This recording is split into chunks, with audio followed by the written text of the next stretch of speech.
my brother, Kieem Baker. Hey, Long time coming. long time coming. Long time coming. And we made it. We talk about doing something like this for a long time. Long time. Long time. And you know what, man? Like, we say long time. I've known you for about 3 years. Mm-hmm. And that 3-year span feels like 10. Yeah. Man. Just a quick highlight of my brother Kieem over here. I just want to put the spotlight on him just because he's the man behind the camera. So now he's the man in front of the camera. I want to put major spotlight on my brother. First and foremost, he is a Black-owned entrepreneur business owner for his brand MMBfilms, which specializes in photography, videography, content for multiple businesses out there. And just to name a few, we got Facebook, commercial ads, personal videographer for MMA Bellator fighters Michael Page, Yoel Ramiro, Chris Cyborg. Man, just when you thought that was his only business, he's got another one. And he's the founder of a nonprofit organization called TheCityEats, as you guys could see from his t-shirt, community first, always. This organization focuses on and teams up with other local businesses to provide essential needs like foods, shelter, services for every city for low-income families and the homeless. Man, and to top that off, my man is not only running 2 businesses, but he has another business on the side, which he is a father of 2. That's a job itself, bro. That's a job. That's a job itself. I'll tell you right now, I got 1, you got 2, and I don't know how you do it. But yeah, man, thank you for making it on here. This means a lot, for real. You know, for the project I got going, and those of you who don't know, this is the man that was actually behind the name CUTFORCUT. I was like, yo, we got to make this happen. And I said, just throw a logo on it. And we did a video, me and JR Malari, shout out JR. We did it, and it was just kind of like that idea. Mm-hmm. It was that idea. I was like, look, you know what? How do you feel about I'm cutting your hair here, you're cutting my hair at your spot? And then we just have that relationship. Yeah. And then my brother Kieem, you know, he had to do the honors to be the filmmaker in this. And man, job well done. You know, I love, like, when people come with the ideas, it's just like, you know, I want to make sure that at least show that first one. Yeah. That's like, okay, this is what you've been talking about. Let's just put it together and see what happens and stuff. So it came out cool, you know what I'm saying? And I just love where you going with your whole thing now, man. CUTFORCUT.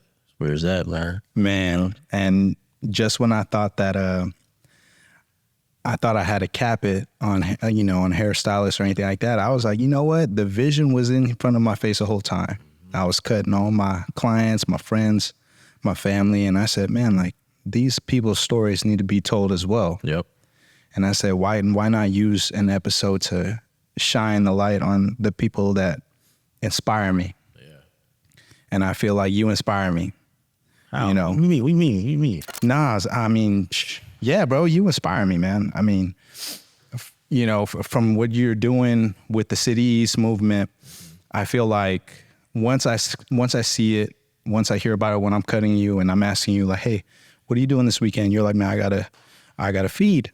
And I'm like, oh man, like it inspires me because it's like, it's so giving. Yeah. You know what I mean? And you have a mission. That's what I like. It's like somebody that has a goal, somebody that has a mission, and that mission ain't fulfilled. You've been doing this for years. Oh, yeah. And I feel like I want to use that as motivation for myself. If he's doing something, you know, out of the heart, doing something for others, like, I got to do something. Yeah.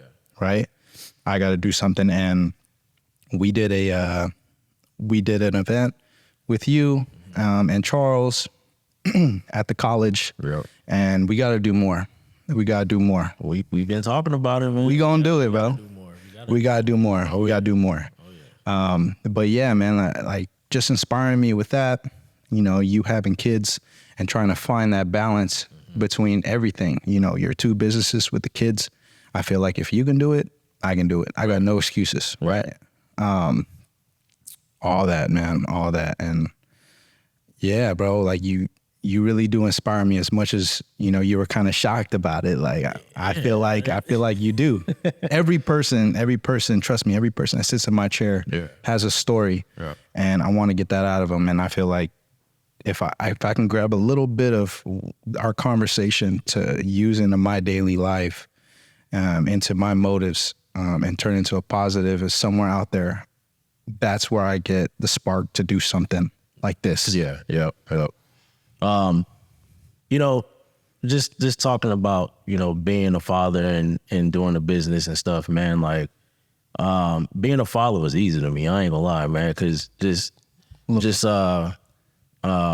like my dad, he was always like that father that was on the block. You know what I'm saying? Like he cut people's hair. He made his own little barbershop thing and like drew it up and stuff, man. And everybody from the neighborhood would come through and get their haircut and stuff like that. So your dad was a barber? Oh yeah. What? Oh yeah, for a How come long I didn't time. know this? Oh, for a long time, man. He was cutting everybody, and that's how me and my brother knew a lot of people from the neighborhood because he was cutting everybody's hair. And I really think that he went to like the local barbershop and said, "Okay, their price, this is my price, because y'all live around me and stuff like that." And I wish they had it. It was like a drawing and stuff like that. Little guy, he was good with drawing too as well. And man, everybody came to the house, man. Our house was like, everybody kicked it. Everybody on the block came through, got their haircut and stuff like that, man.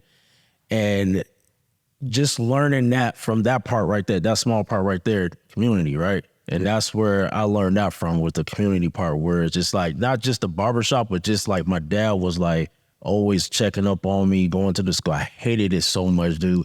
But at the same time, he'll come to school for me, but he'll come to school for everybody else too. Like, hey, how's he doing in school? Is he cool? All right. You know what I'm saying? Yeah, he got eyes on you. You got eyes on everybody. Eyes you know what I'm saying? And that's how I look at it with my kids, man. Like, it's easy work to me, man. You know what I'm saying? But, you know, if it's, the hard work is when you don't have it aligned with your partner. That's the hard work, right?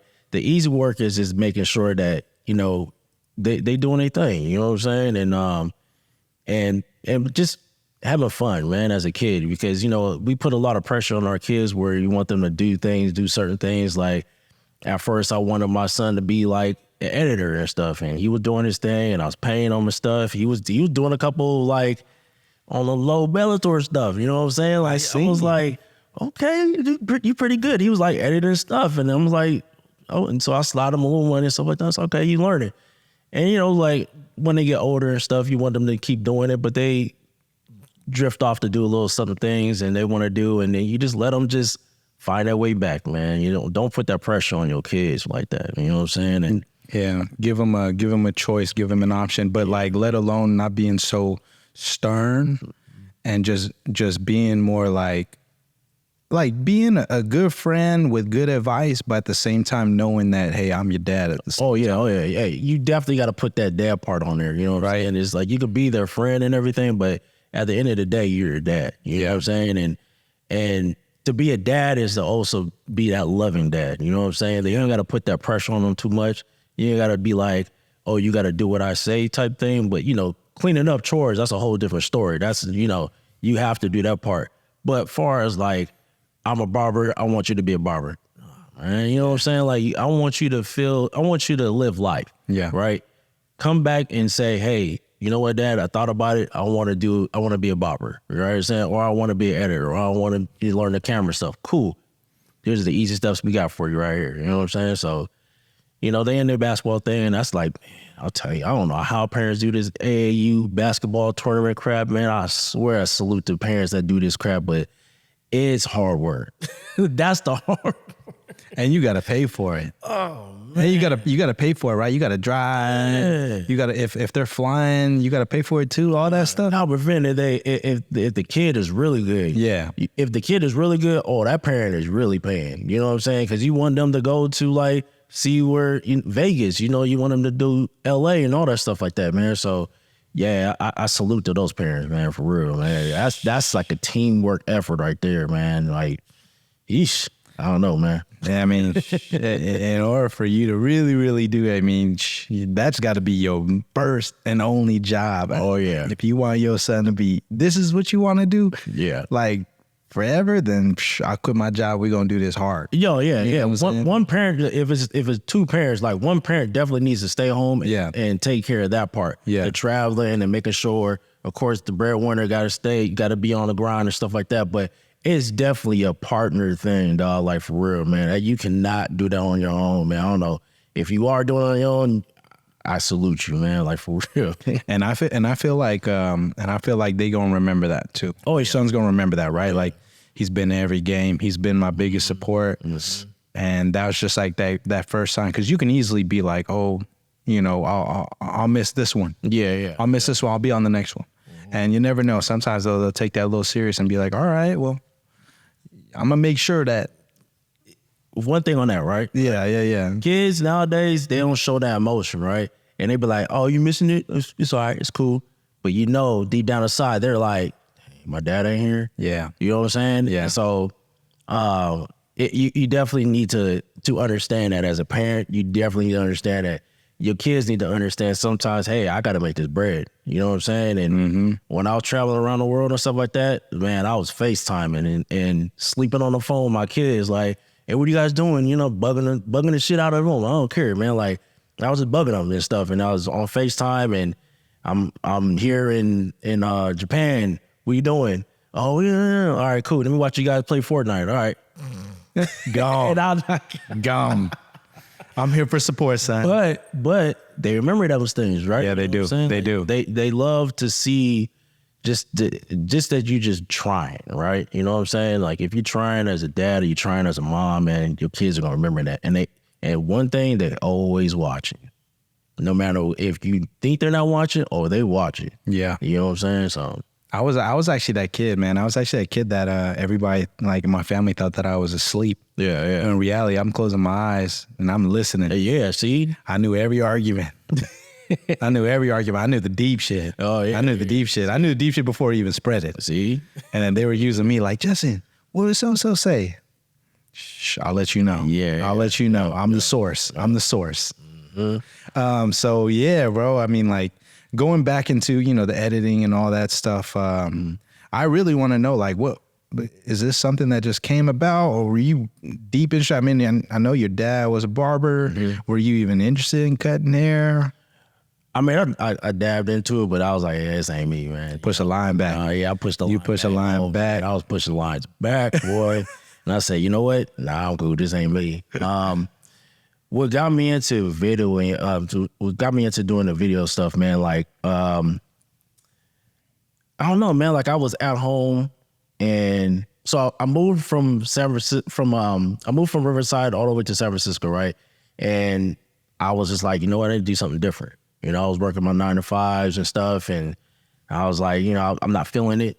Every job I got fired or I quit. You know what I'm saying? Like, it's the way to go. Like, that was my story. You know what I'm saying? Like, because I just felt like I was destined to do something different. You know what I'm saying? Instead of just being somebody to just be like, hey, you go do that now, or, you know what I'm saying? Like, I don't knock a 9-to-5. I'm sorry, I say this all the time. I don't knock a 9-to-5, but it's just some people just see things different. You know what I'm saying? And you know, you're just not a worker. You know what I'm saying? Like, even though that you're an entrepreneur, you're working 24/7, but at the same time, this is your thing. Yeah, you chose it. Yeah. You chose it. And I think that's what really matters, right? It's like, when you're an entrepreneur and say like a 9-to-5 job, you could be like, I quit right now. Yep. I'm gonna put in my 2 weeks, I'm done. When you're an entrepreneur and you believe in something and you say, I quit this right now, you think about everything that you put into it. Yep. You think about everything that you know, from start to finish, how much funding you put into it, how much time you put, how much sacrifice you use from your family just a bit. So it's harder to say, I'm done with this and I quit this. So and then the better thing is you have nobody to blame but yourself. Yeah.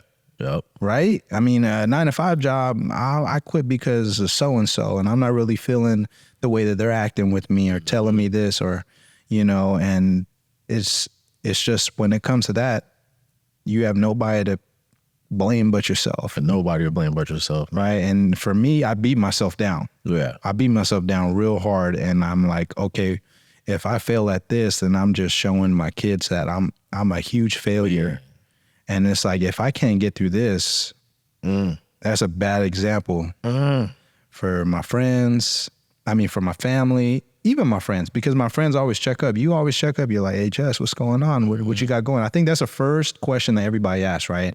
As I'm cutting their hair. What's the update? How's everything going? Yep. What you got going on this weekend? Like, they want to hear some big news. They want to hear some motivation stuff. Like, Jess is doing some good stuff. Like, with the team, Empire, they want to see that. Like, oh, Empire's growing. Empire's doing this. Everybody. That's what people want to hear. Yep. And it's just using that as fuel to be like, okay, by the time he comes in next time, I got good news coming. Oh, yeah. Yep. Right? I got good news coming. Yeah, man. But back into the, like, you know, the video thing, man, like, I literally was at home, living with my brother and stuff, man. We were living by Westlake, Daly City area and stuff like that. And I was just like, I just want to learn something different, you know what I'm saying? And I was doing beats for a while, man. My dad, everything rolls back to my parents. I'll tell you this right now, man. So my dad was doing music, and I tell videographers all this time, man, like, if you're gonna be doing this hype stuff or music you have to listen to that, right? And I'm so glad that, you know, my dad taught me that, the music part. My mom was doing photography way before I was born, right? And so they used to call her the flower lady, right? And so she used to take pictures of flowers, and me and my brother used to go everywhere with her, man. Like, we would just be like, man, we going somewhere, and it'd be somewhere far just to take a picture of a flower. And it's because it's in a certain area. And we was just like, oh, what the heck? But all these things, man, like, it circles back into what's going on right now, right? And so I'm at home, I'm at chilling, just like, you know, I want to learn something new, you know what I'm saying? And I was doing the beat stuff, and I remember one of my homeboys wanted to do a music video because I had one of the beats. I gave him a beat for free, whatever, and stuff like that. And he's like, man, I'm gonna do a music video. And I was like, all right, cool. And then he hits me back. He's like, nah, never mind. They trying to charge me like $10,000 for a music video. I said, what? I said, oh, I'm in the wrong business, right? So, you know, I was just like, I looked at it like, to the beat guys and stuff like that. I'm not saying, you know, making beats, but, you know, I wanted to learn. For me, it's like I wanted to learn both, making beats, and I was really good at it and stuff like that, but also wanted to show my craft with the beats and the lens and the filming of, like, why did I do this beat and stuff like that. So I was trying to do that art creativity of that too as well. And so, man, I started looking up on at the time YouTube was barely kind of coming out, whatever, and stuff like that. And I was learning off of that. And then, like, I was just downloading stuff or taking people's footage and stuff and then putting it into different programs and stuff and learning editing first. I didn't film first. I learned editing first because, to me, anybody can film, dog. Like, that's how I feel. Like, anybody can take a cell phone and film. But you take that film, you take your footage, and you put it into that program, you like, damn, what do I do now? Mm-hmm. So I learned backwards, right? Because I know that part was the hardest part to do, was to really put all the footage together and edit and color and all that stuff like that. And so from there, man, I just was like, all right, I'm gonna learn it. And I was just deep into it, man. And then I met Anthony, and actually started off with just doing hoop fame. I was doing basketball footage at first. And then after that, then I met Anthony and stuff, man. And when I met Anthony, I was like, man, let me give like one try at Sundays, whatever and stuff, right? And then I got that one try, and of course it sucked. Like, me and Anthony always talk about it. It was bad. It was. Is the video still up? Oh, the video's still up. I gotta see. Yeah. The video's still up. It's hard for me to believe it's bad because I've known you for like such good quality videos. It wasn't like the worst, but it was like, damn, yeah, I don't believe. Is it like iMovie bad? kind of like. iMovie bad. Right. And so yeah, man. And then Ant told me straight up, he was like, it's cool. And I was like, when he told me it was cool, I was hot, though. I was like, you cool, man. Yeah. I make videos, man. You talking about it's cool, man. Nothing I do is cool. It's tight, all right? Yeah. So you could tell off of somebody's response when they're like, it's cool, and then they just move on. bruh. And so I was like, shit, he ain't gonna hire me for the next one and stuff. And so he was letting me know, he was like, all right, come and try it again and stuff. And I was like, all right. So I went in, I killed that shit, bro. I think I filmed like 300 clips for a 2-hour fucking session, dog. It was like, I was just going in and stuff, man. And then I went back home and edited the crap out of it. I think I edited it the next day too as well. And he was just like, oh, damn, okay. And so, man, we just built that relationship and it just went from there, man. Like, just, you know, the video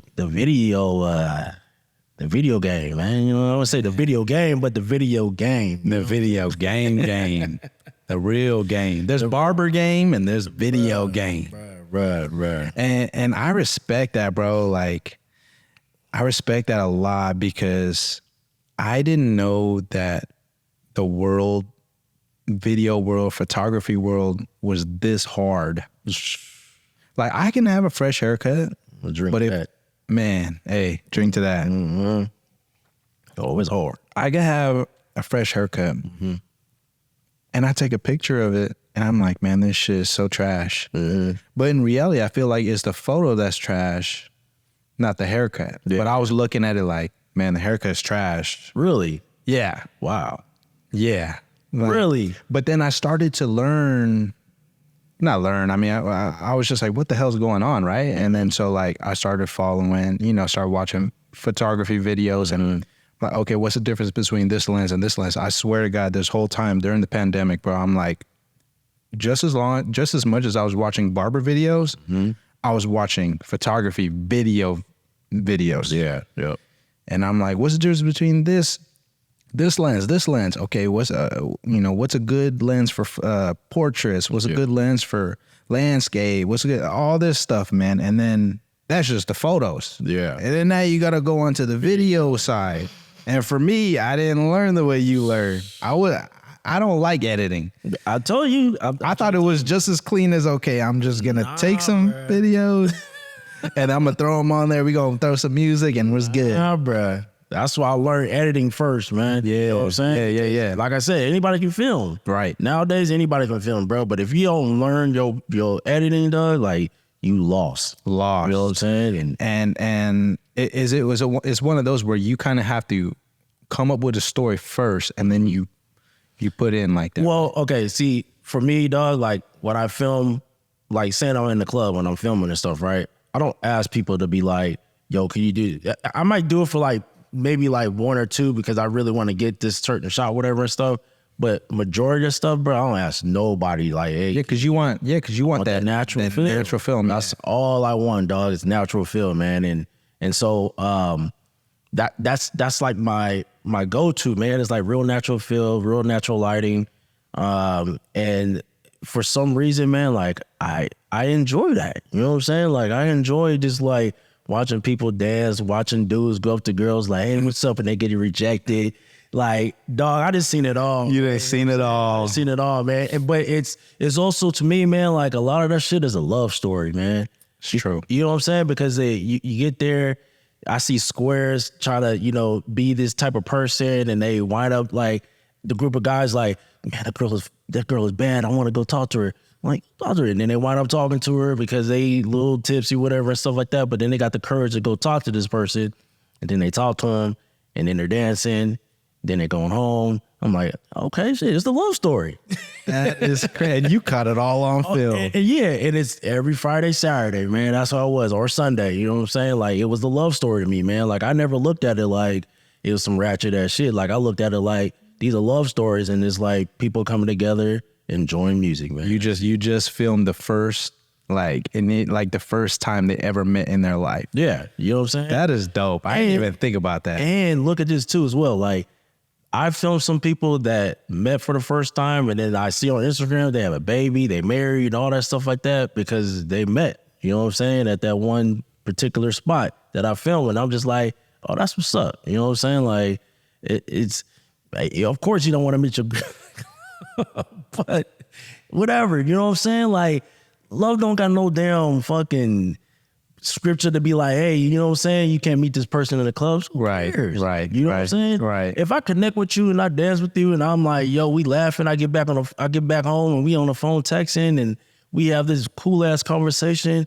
You probably just went to the club because you just wanted to go there because you've been through some shit. Yeah. You know what I'm saying? You wanna get all that bad juju out of You know the what I'm negativity saying? out the way and Right. enjoy your night. Hey, and for guys too as well, it's like, you know, I just want to come out here just like, man, I just worked a 9 to 5, worked a long shift, man. I just want to go out and, you know, just have a good time. And damn, I wind up meeting this person. You know what I'm saying? And this goes from there, man.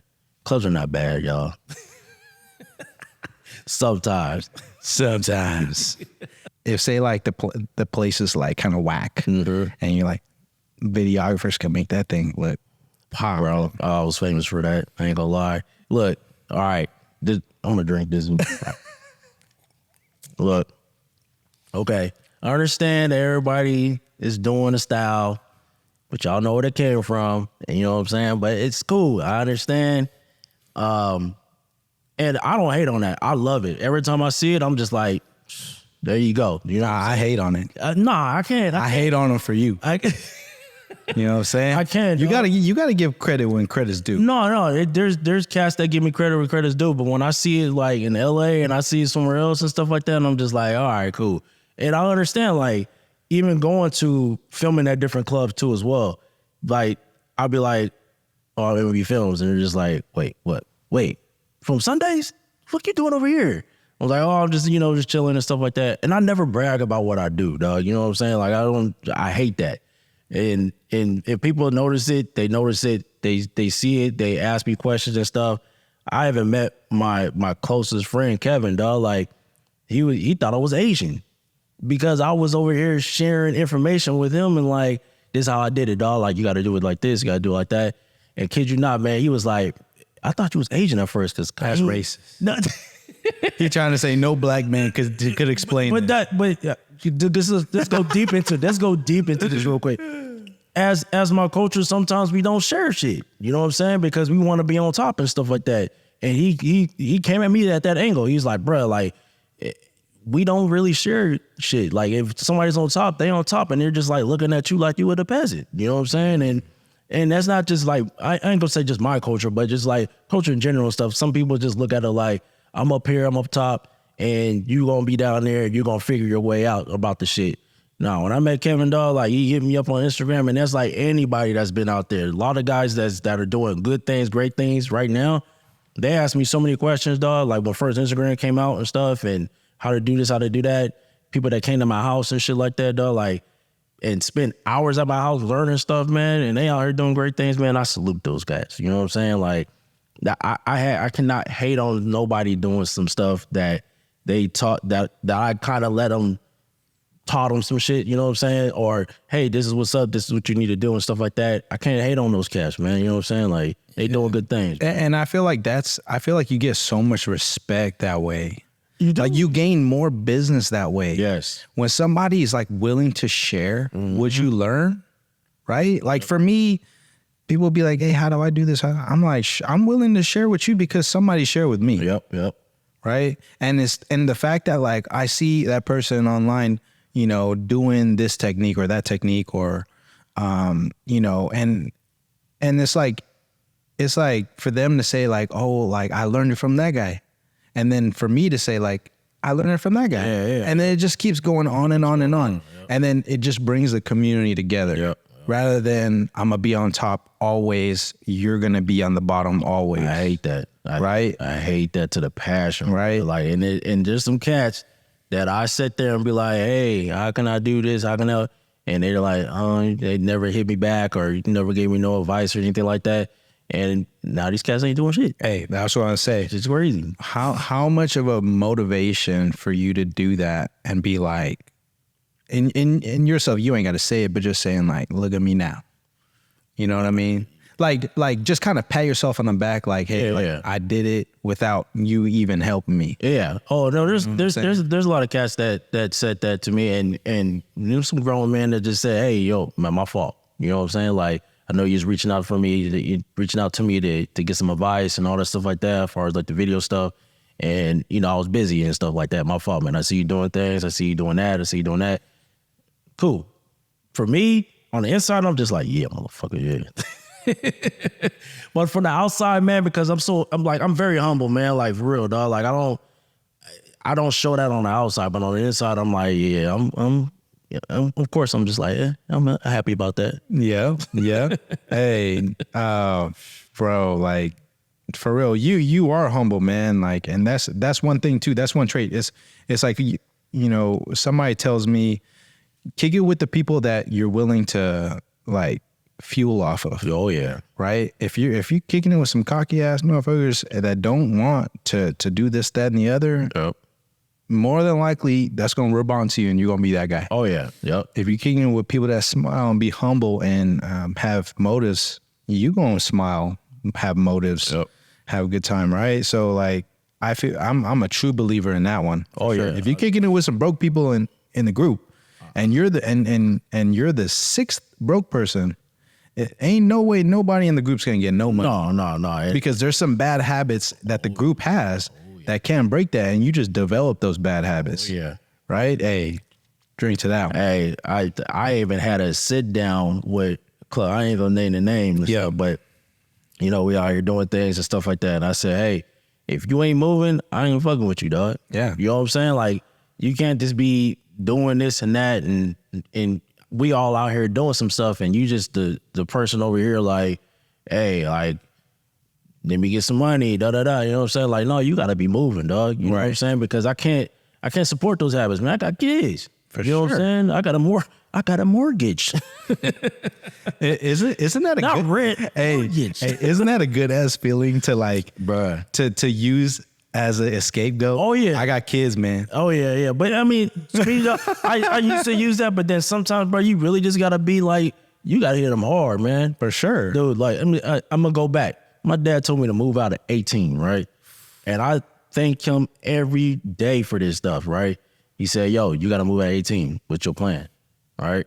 And I'm still in high school.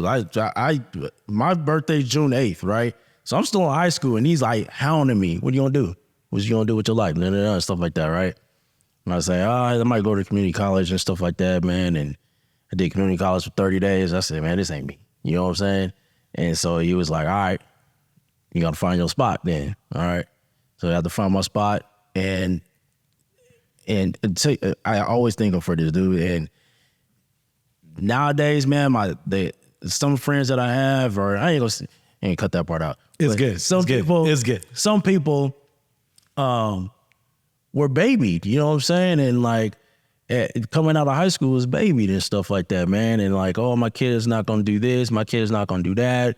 He or she is gonna go to college, and that's the only thing, blah, blah, blah. But what if that person or what if that kid don't like college? You know what I'm saying? Then now what's the next step? They haven't worked because you don't want them to work because you feel like they too good to work. So now what's the next step? Now they're just sitting at home not doing shit. You know what I'm saying? At 22, 30, going on 40, not doing shit now because that parent kind of babied them to do that. So I thank my dad every day about that, dog. Like, so glad that you told me to, you know, kick rocks at 18. You know what I'm saying? Because didn't understand it first, bro. I didn't understand. Yeah, I didn't understand that first, man. Like, I went broke twice in my life. You know what I'm saying? Like, dead broke. And I was like, how am I get out of this? And he always said, like, if you're dead broke, I don't want you to be on the street. Call me, right? Call me, right? I need you to make some decisions. Yeah, you know what I'm saying? Like, you come back if you need to. If you're that dead broke. But don't call me if you just you short $20. You know what I'm saying? Like, no, we ain't doing that and stuff, man. And so that taught me how to hustle this game as I am right now. You know what I'm saying? And the stuff that I learned when I was 18, 19, 20, how to move, how to come out of a situation when I'm broke, how to, you know, not get caught with some bullshit, how to just like do things, man. You know what I'm saying? And I thank my dad for that, man. You know what I'm saying? Like, yeah. If you don't have a dad, thank your parent for that. If they really push you to do some shit like that, for sure. Because hey man, I salute my dad for that. Hey, shout out to the parents. Shout out to the parents for sure. And I understand what you were going through. My parents didn't tell me to kick rocks at 18, but there was a decision for myself that I had to make. And we ended up losing the place that we were living at. And my mom was like, hey, we're moving to the city to go take care of the grandparents. We'd love for you to come over and live with us. So I'm not doing that. I don't like the city. I don't like the busyness. I like where I'm at. All my friends are down here, and I said, I'm not doing that. She said, well, what are you going to do? That was the major point in my life. And I was like, I got this. And whatever I said, kind of just like, I just had to say it just to make her feel comfortable. But deep down, I was like, what the hell am I going to do? So I was like, I'm calling friends. I'm like, you got a room? I called my cousins. I'm like, hey, y'all got a room?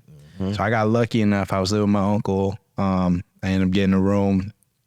And that was like the major mature part of my life. And I was like, I'm about to grind this out. I'm paying for rent, technically, right? I mean, it was like $100 a week, you know what I'm saying? But, and I was working my 9 to 5 and I'm like, I got to do it. And then when I hit dead broke, that's a reality. That's a reality. First, I wasn't coming home to cook meals because I told my uncle, I'm like, look, like pretend I'm not here.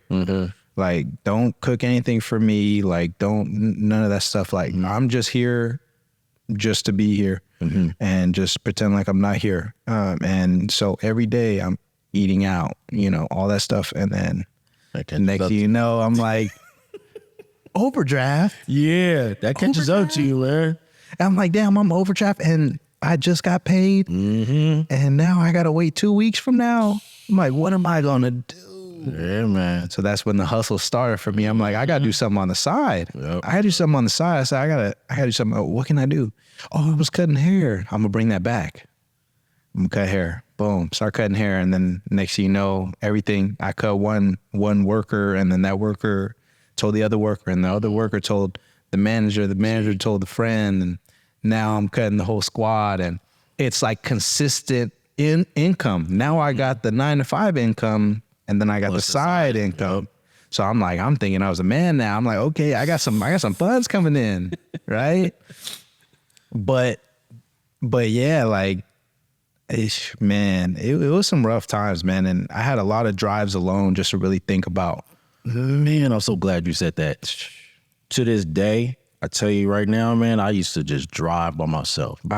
I loved it, though. Dude, that is like my thing. I loved it. I used to, Riverside to LA, used to take that one freeway and during the sunset, just to take that drive, just to get my mind right, dog. Because, dog, if you don't do something like that, man, like, you can go crazy out here. Yeah. You can do some dumb shit. You can go, oh, I'm broke. Oh, I'm just gonna rob somebody. Right. You know what I'm saying? But if you don't take that time to just really sit back and just really be like, all right, I got this, then we just cool down, right? Because society put that on you where you have to have BMW, you have to have this, you gotta have that. And so you just so pressured into doing that and having that stuff that you just like, you know what, I ain't got it, I'm just gonna rob it. You know what I'm saying? I'm just gonna hit somebody for it. You know what I'm saying? But I tell you right now, man, those drivers stopped me from doing a lot of bullshit. For real. A lot of bullshit, man. You know what I'm saying? So, yeah. Bless to those drives, man. Hey, I'll never forget, man, the album that I listened to every single day,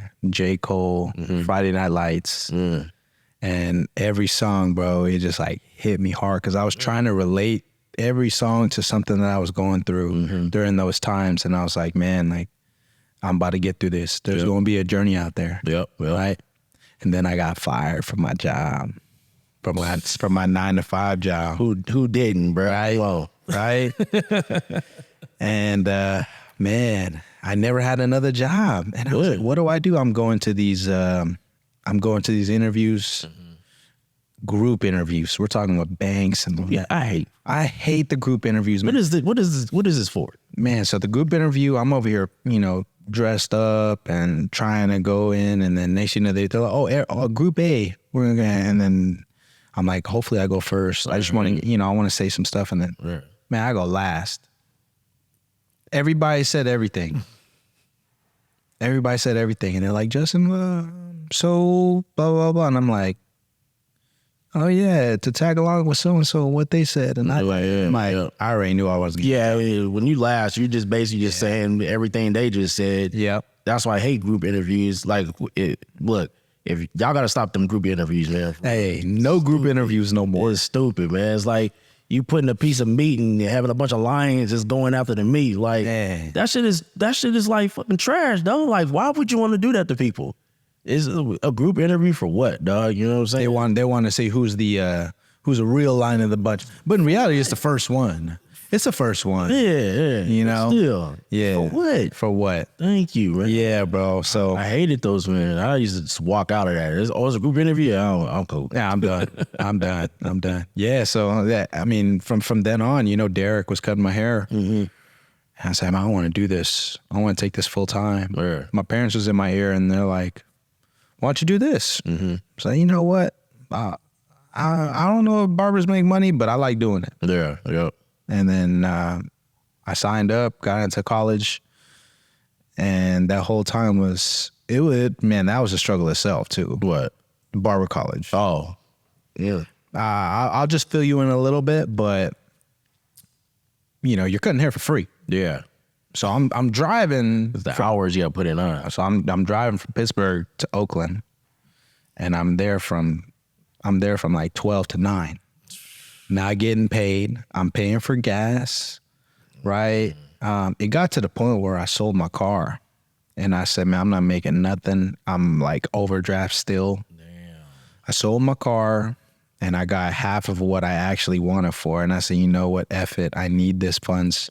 I'll make it last. I have a goal. Derek just was in my ear and was like, don't worry, just like, we're going to get this ball rolling. Just trust the vision, pass your test. Once you get that license, you'll be rolling. Mm-hmm.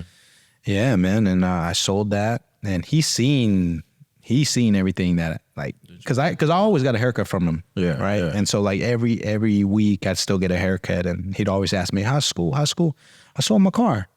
He's like, you sold your car? I was like, yeah, I sold my car. He's like, why? I was like, I have no funds, man. Then the next time he sees me, I rode a bike. Really? I rode a fixie bike, and I was like, can I park this inside? He's like, damn, just you on the bike now? And I'm like, hey, man. That's dedication. That's dedication, bro. Real, and I was just like, I got to finish this. I'm going to get through this, and I trust the vision, right? But all I can say to that, the point is, I've hit rock bottom, just like what you were saying. Oh, yeah. And there's nothing lower than rock bottom. So to get to certain, certain life problems from the future, you always resemble to those times that you're like, man, ain't nothing worse than this. So man, it's nothing. Trust me. Right? It's nothing. Trust me. And that's why I look at it. Man, I just posted a train track that we used to work on with my buddies and stuff, man. I was working on the railroad for a hot minute too as well.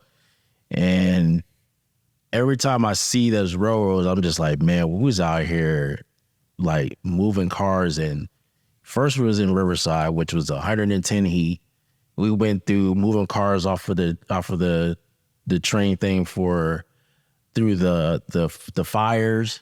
We was out there with the fire. I was like, man, I know we could be suing these people, man, but we was just out there just grinding, you know what I'm saying? And that literally was like the hardest job I had, you know what I'm saying? And I always go back to like when I'm filming and stuff, man, I'm just like, man, this is easy. Everybody's like, how you just doing it? I was like, man, I used to work a train job that was out of this world, man. I ain't seen people get their fingers smashed. I ain't seen people get their legs cut off. Oh my God. All that stuff, man. You know what I'm saying? And that was like literally one of the hardest jobs I had. And I feel so blessed and so grateful just to go through a lot of those things, man. And being here where I'm at right now, where I really just have to just take my time and do my filming and editing, man. You know what I'm saying? And being a father, dog. You know what I'm saying? So. Hey, I gotta say something real quick, just to kind of like cap off where we left off. I know you're an editor, and I know that you with the video, and you say you start with you gotta listen to me on this one. You start with the hard part first. Okay. You edited your life right there, bro. Yeah. you started the hard part first Yep. to get to where you were at. Oh yeah, yeah. And for you to appreciate what you got. Hell yeah. I ain't look at it like that, but I look at it like that now. You know what I'm saying? Like, no, that's the for real, dog. You know? Dog, you know, it's like talking about I really wanted to talk about one thing too as well, man. Like, Bring it. You want to talk about the CityEats first, or you want to top that off with? oh, let's talk about cities first. Then Yeah. So then we can get to our little commotion. Then we go to the bullshit. Yeah, we go to the bullshit. So yeah, bro. Stop me. My bad, man. I had to hold my man back. I had to post up real quick. I said, hold on, you about to take the shot. You about to take, it's still halftime. Look. It's still halftime. All right. You trying to take the game-winning shot right now. Hold on, man. But CityEats, bro. Yes. I mean, so much respect and love, and I know I seen the success of it. How did this all start, man? I mean, did it start in LA and you brought it here? Again, my dad, he used to take us down to Skid Row. You know what I'm saying? And like as kids, like I remember those things, man. And I'm just gonna keep it kind of short, whatever. But you know, as a kid, I remember that. And when I got a little bit older, I got myself in some trouble and stuff, man. And that was like one of the hardest times because it's the first time I seen my dad cry. I could have went to jail for like 5 years. You know what I'm saying? And, Oh, man. And my dad was like, man, you got to do something with your life. And so that stuck with me. That vision stuck with me for a minute. You know what I'm saying? And always, like right now, it's very emotional. You know what I'm saying? And so I get down to San Francisco and I started working in 3rd and Market. You know what I'm saying? And I was on 3rd and Market and everything. And I was like, damn, San Francisco kind of like Skid Row a little bit out here. What's going on? And I'm thinking like, you know, San Francisco, rich. It's supposed to be You know, supposed to be Full House. Right? That image, right? Supposed to be Full House. And man, I'm like, dang, it's crazy out here and stuff. So at the mix of everything, I was still doing, working at T-Mobile and stuff. And then I started dabbling into the video stuff too as well. And I said, yo, this is like the perfect time to kind of just like save my money, whatever, and do the CityEats stuff. And so we started doing the CityEats and everything, and, you know, linked up with individuals that wanted to do the same mission, that wanted to save San Francisco, wanted to save people and stuff, and Oakland and everything. And so started linking up with everybody, man, and it just went from there, dog. Like, people want to see good happen to your city, man. Like, you know, like for me, man, like I used to depend on city and county, right? I'm probably gonna get in trouble for this, but whatever. I used to depend on city and county or whatever and stuff. And like, okay, y'all see me out here doing good things. Reward me. Like, I got a nonprofit, reward me. But I'm fixing they shit. You know what I'm saying? And it's like, why am I fixing y'all problem when a nonprofit like mine is like really trying to just be out here doing things and stuff like that? I don't need a reward from y'all. You know what I'm saying? Like, I honestly love that we get donations from like random people. And I'm talking about people that just like do 9-to-5 work, that just like, hey, here's $25, here's $20, here's $10. Like, I love that. You know why? Because it's coming from the community and they want that mission that we have, that I have, to just flourish. They want to see that thing just move, and they want to help the community and stuff like that. And that's the stuff that I love. You know what I'm saying? Yeah. And that keeps me going, man. Like, giving back, man, is like therapeutic to me, man, for real. Like, that is, between my kids and doing that is the best thing that can ever happen for me, man. You know what I'm saying? Like, I can go through some hard times, whatever and stuff, man. When I go back out there and I'm giving out, you know, food to people and stuff like that, man, that just, it just does a whole magic for me, man. You know what I'm saying? So, and at first, just to keep it like, I don't know if you're gonna chop this up, whatever, but It's good. yeah. When I first started the CDs and stuff, man, we was doing peanut butter and jelly sandwiches, dog. and you learn as you go. It's peanut butter jelly sandwich, and they're like, we're allergic. And I'm like, what do you mean you're allergic? It's food, right? Well, then take the damn bread. Take the bread. Right? But is this gluten free? Then you start learning, right? All right. So then you switch it from peanut butter and jelly sandwich. You know you don't like peanut butter and jelly sandwich. Then you go to bologna sandwich because it's the cheapest thing on the market. Then you learn, I ain't eating that swine. Hey, you eat that pork, man. You don't know what's in bologna, da-da-da. I'm like, dog, what is going on, man? Like, ain't y'all hungry? And so you learning, right? You learning, and then you have to sit back and be like, these are normal people. They just had a hard time. You know what I'm saying? I can't just sit there and judge people and be like, you're just gonna eat it because I made it type shit. You know what I'm saying? Like, I'll look at it like, okay, these people have hard times. They're very picky about things. So then I start smartening up on a lot of things. Okay, turkey. That's where it's at. You know what I'm saying?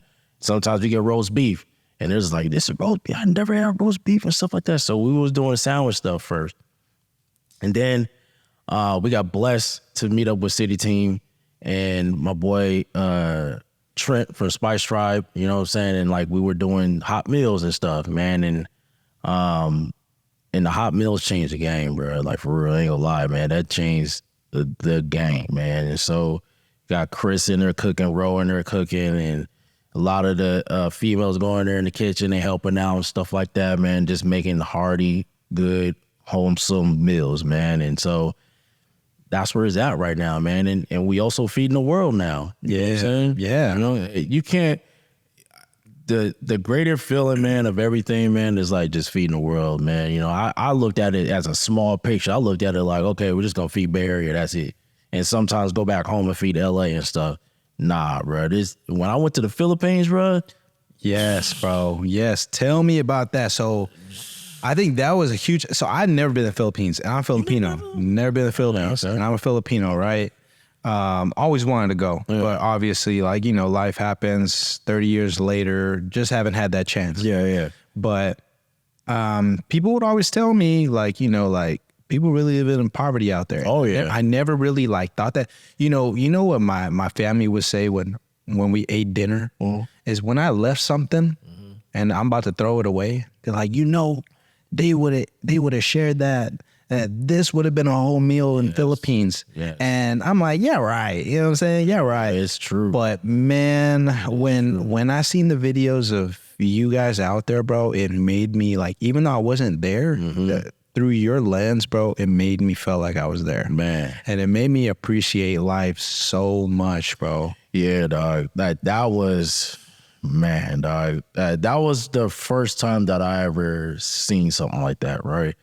Whereas kids, you know, and they going through the trash and looking for food and re-cooking it and, you know, trying to take all the maggots, whatever stuff that's on there and cooking it for their family and eating. And it was just, it was a little too much, man. But like I said, man, this mission that we on, man, I'm blessed to be and to see things like that and to be able to travel and to help people like that, man. Even just kids and families and women and just learning different cultures and stuff too as well, man. You know what I'm saying? Like, I really felt like that trip opened my eyes to make me just do more than what I'm doing right now, man.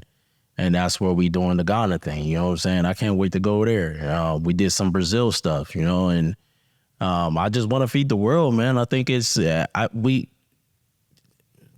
keep it real, right? San Francisco, you can get some food, right? Them people can get food if they want to, but you go to the Philippines, you go to Africa, you go somewhere else, man, they're not eating for days. There's kids out here that just like not eating, you know what I'm saying? And not knocking what's going on out here and stuff like that. I'm not saying that my mission is not for San Francisco and stuff like that, but you also got to look at the world too as well. You know what I'm saying? For sure. And like a perfect example, right? Let's just say, power went out. And I'm like, oh man, power's out. What can I do? Well, what should I do? It was boring today. But it's like, but you're not looking at the bigger picture. You lucky you got a roof over your head. You lucky you got a roof over your head because somebody out there ain't got no power or roof. Right. You complaining about water. You're like, oh man, the water's not hot. You got water though. Yeah. People out there drinking dirty water. Yeah, and bathing in dirty water. Right? It's that topic could go on and on. Yeah. Oh yeah, I can go on and on. We can Even go with the kids too. My kids too as well, man. Like I can go on and on. Like that's why I brought them out when I first started doing the CDs, man. I said, yo, this is very important for y'all to see this firsthand from day one. You know what I'm saying? And just to talk about, I'm not trying to go off topic, but just to talk about how my kids are like putting a message to their friends and saying, yo, come out to the City Eats. Their friends want to come out and do things and stuff too as well, man. Like, that's what I always say, man, your kids are watching, man. You know what I'm saying? Like, they talking about you behind your back and stuff, and it's not in the bad way if you're doing good things. You know what I'm saying? And like, I hear the conversation. I sneak around the corner, hear the conversation, like, yeah, you come to City Eats, man? Come on, man, let's go, man. I want to have some fun, you know what I'm saying? I want to feed some people and stuff. And I hear those conversations, man, and I can't knock it, man. My kids are doing, these kids nowadays, man, because the City Eats nowadays now, we get more youth volunteers than anything.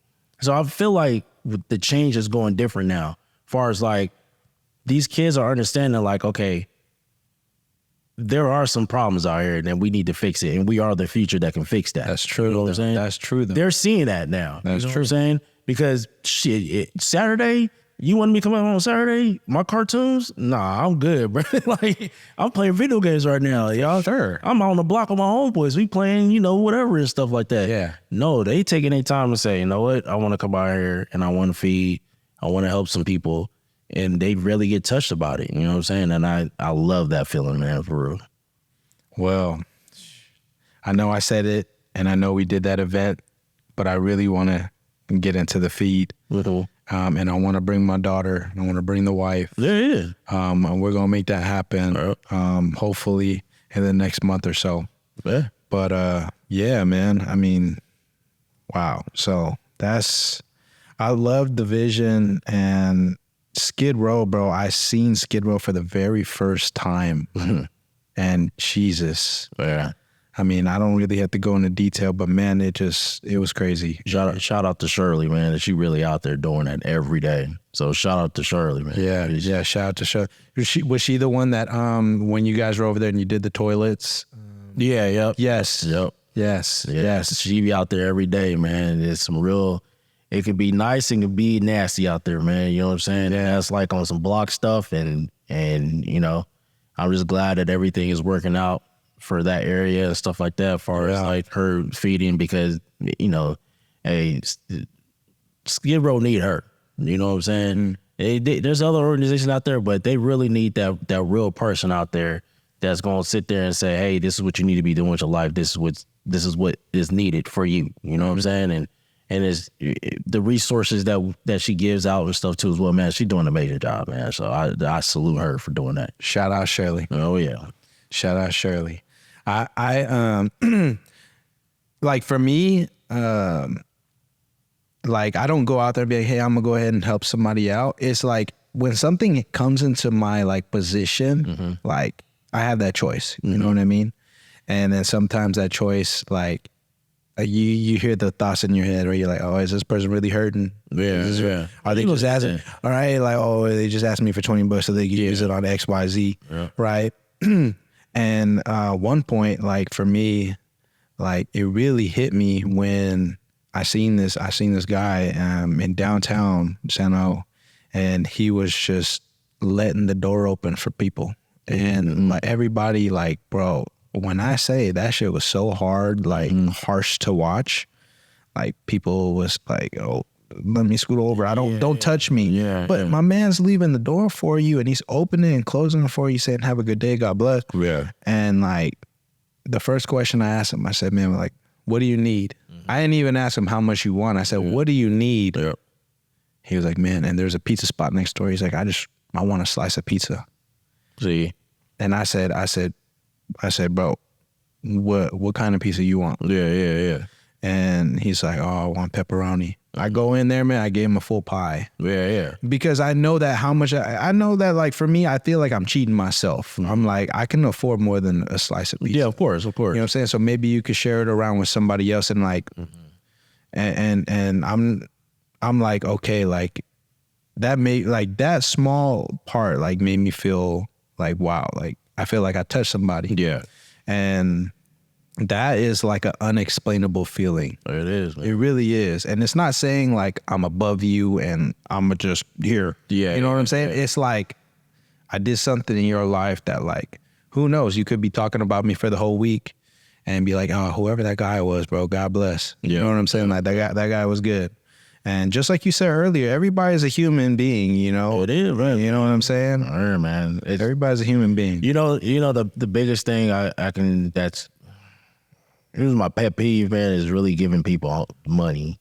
You know, like rappers, they'd be like, oh, here's $20, here you go. See me just throw money at you. Like, come on, dog. You know what I'm saying? Like, if you're going to do some stupid shit like that, man, at least talk to them. Right. You know what I'm saying? Right. 'Cause that's the only thing if you really sit back and listen to a lot of people that are on these streets and stuff, a conversation is game. That's it. You know what I'm saying? Like, they would tell you their life story. They're like, oh my God, after that whole conversation, they'll thank you for just listening to them. You know what I'm saying? Give them conversation. And if you feel like, okay, I need to give this person some money, don't throw it at them, bro. Like, at least be like, hey, here you go.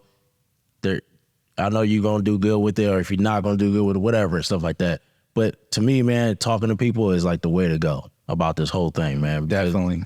If you just sit back and just really talk to these people on these streets, man, you will understand what's going on. You know what I'm saying? Instead of just judging people. You know what I'm saying? It's just, that's true, because everybody has a thought process. Everybody's living. Everybody's, you know, everybody has been, like, obviously some of them may have been born homeless. Some of them may not. Yeah. And a good percentage of those people was not homeless at one point. Oh, yeah. And, you know, you just want, and majority of them are hella smart. And it's like, okay, like, you're super smart. Oh, you know what's going on right now?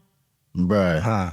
So, I don't know if I say this, but there's a lot of tech motherfuckers out there now. That's homeless? Oh, yes. You know why? Because they dumped all their money. They're getting that bad drug, or they're you know, taking the drugs and they getting hooked on it, you know, trying to stay up, doing their work and stuff like that. Reality. There's a lot of tech people out there, and that's the story that a lot of people are not talking about right now. You know what? I can believe that. I can believe that, because they do stay up all night, and then they need that drug, and then they get hooked, and next thing you know, they just wander off. Oh, yeah. And they said, forget this project. They said, forget the bills. They got all the money, right? That's crazy. You imagine making $10,000 a month, whatever, and stuff like that, and then you getting on some drugs and stuff like that. You get hooked easy, very easy. You know what I'm saying? And that's a whole other game right now, bro. That is wild. Oh, yeah. That is wild. I've been seeing it's getting younger and younger in the streets, too, as well, in San Francisco. Like, in Skid Row, I've been seeing that a lot. Of course, overseas, you see kids, but now in San Francisco, it's getting younger and younger on the streets now, man. You know? Man. That's the sad part about everything. Man, the world, how it is now, you think homeless people are old and, you know, gray and just let them die. You know what I mean? That's how usually what people like think, like, oh, just leave them alone. Yeah. And just like you said, it's like people are young out there and it's hooked on bad drugs, man. That is wild, bro. Or just have like the mental illness of stuff too as well. Like, that's what a lot of people don't understand. It's like it's really a brain issue, a mental issue. Yeah. You know what I'm saying? And like I said, man, like I just can't see my kids out there like that. So like I just put my fucking heart into everything that I do, dog, with the City Eats, man. With everything I do, man. It's just, I just feel like if I try at least, then some change can happen. You know what I'm saying? So that's where I'm at with this whole thing, dude. So give me like the breakdown, and real quick, this is what I kind of want to just like end it off on, but like, give me that, because anybody could think, right? I'm sure you've heard of it. They're like, oh, he's doing good. He's feeding the city, right? Anybody thinks it's an easy job. Oh, it's not. Right? But I want to hear like like some struggles in it, and then like what is your full day looking like? Because I've seen times where like you had to drive somewhere and you're like the whole team, you guys are picking food, picking this, that, and the other, and it's like so like walk me through like a whole day, like a madness day. A madness day? Okay, I'm gonna start at 12 a.m. because I'm still editing, right? Yeah. And so I'll probably go to sleep around 3 o'clock. Had to get up 5:30, 6 o'clock, get the boys up, you know what I'm saying, take them to school. And then once I take them to school, come back home, you know, get dressed, whatever, swap cars, got to get in the van, CityEats van, going from Brentwood all the way to San Francisco to pick up some stuff for, you know, maybe city team or maybe a family that needs some food and stuff like that. That right there, that's an hour journey. You know, that's actually 2 hours. Actually 2 hours out of your day. 2 hours. Right? Yeah, it's 2 hours out of your day. Keep saying, and it depends how what time you come home too as well. Because if you come back around 2 or 3 o'clock, you went 2 hour traffic. Pretty much. So you're 3 hours out of your day. So you know, delivering food and stuff, clothes to different families, different shelters and stuff. And then, you know, sometimes I hit in Treasure Island and stuff with my boy Broadway, and delivering stuff over there too. So that can be around 6 hours right there out of the day. And then, you know, then the drive back home. And sometimes I might be out there and say, you know what, I probably need to chill out here and hit the traffic at a different time and stuff, man. So, it's a full days of work. I believe it, bro. Oh, I believe it. You know what I mean? And I was never one of those people that was like, oh, like that's easy. Yeah. I know it's tough. Oh, it's tough, man. I know it's tough. Oh, and then, I mean, there's a reason why you have a team. Oh, and then you got to come back home. And then you Then you got to have the mindset to be dealing with some kids when you get back home, right? Then you got to turn your dad mode on. And when the kids go to sleep, then you got to turn your work mode on for editing and stuff, man. It's tiring. It's very tiring, but man, I love what I do, dog. You know what I'm saying? Mm-hmm. It gives me strength. It gives me power. It gives me like love. It gives me everything, man. It gives me emotions. It gives me everything. You know what I'm saying? And when I go home, when I sleep and I'm in my bed and I'm just like, I feel good. I'm smiling when I'm sleeping. You know what I'm saying? Yeah, I think at the end of the day, you replay everything in your head and you're like, I used all my time wisely today. Thank you. That's where it's at. You know what I'm saying? Anybody could be like, oh, what are you doing today? Like, oh, I'm gonna go to the gym. Mm-hmm. Oh, I'm gonna go eat. Mm-hmm. Oh, I'm gonna go watch this basketball game. Yeah. But and then at the end of it, you're like, okay, like, did you do a lot to better yourself for the next day? Yes. Yep. Right? Like, what did you do? Did you take care of a project? Did you do X, Y, Z? Because whatever you're doing the next day revolves around what you did the day before. True. Right? So, you pushing that edit back like, oh, I'm going to do it later. Man. And then next you know that deadline's coming. Deadline coming and that's when, woo.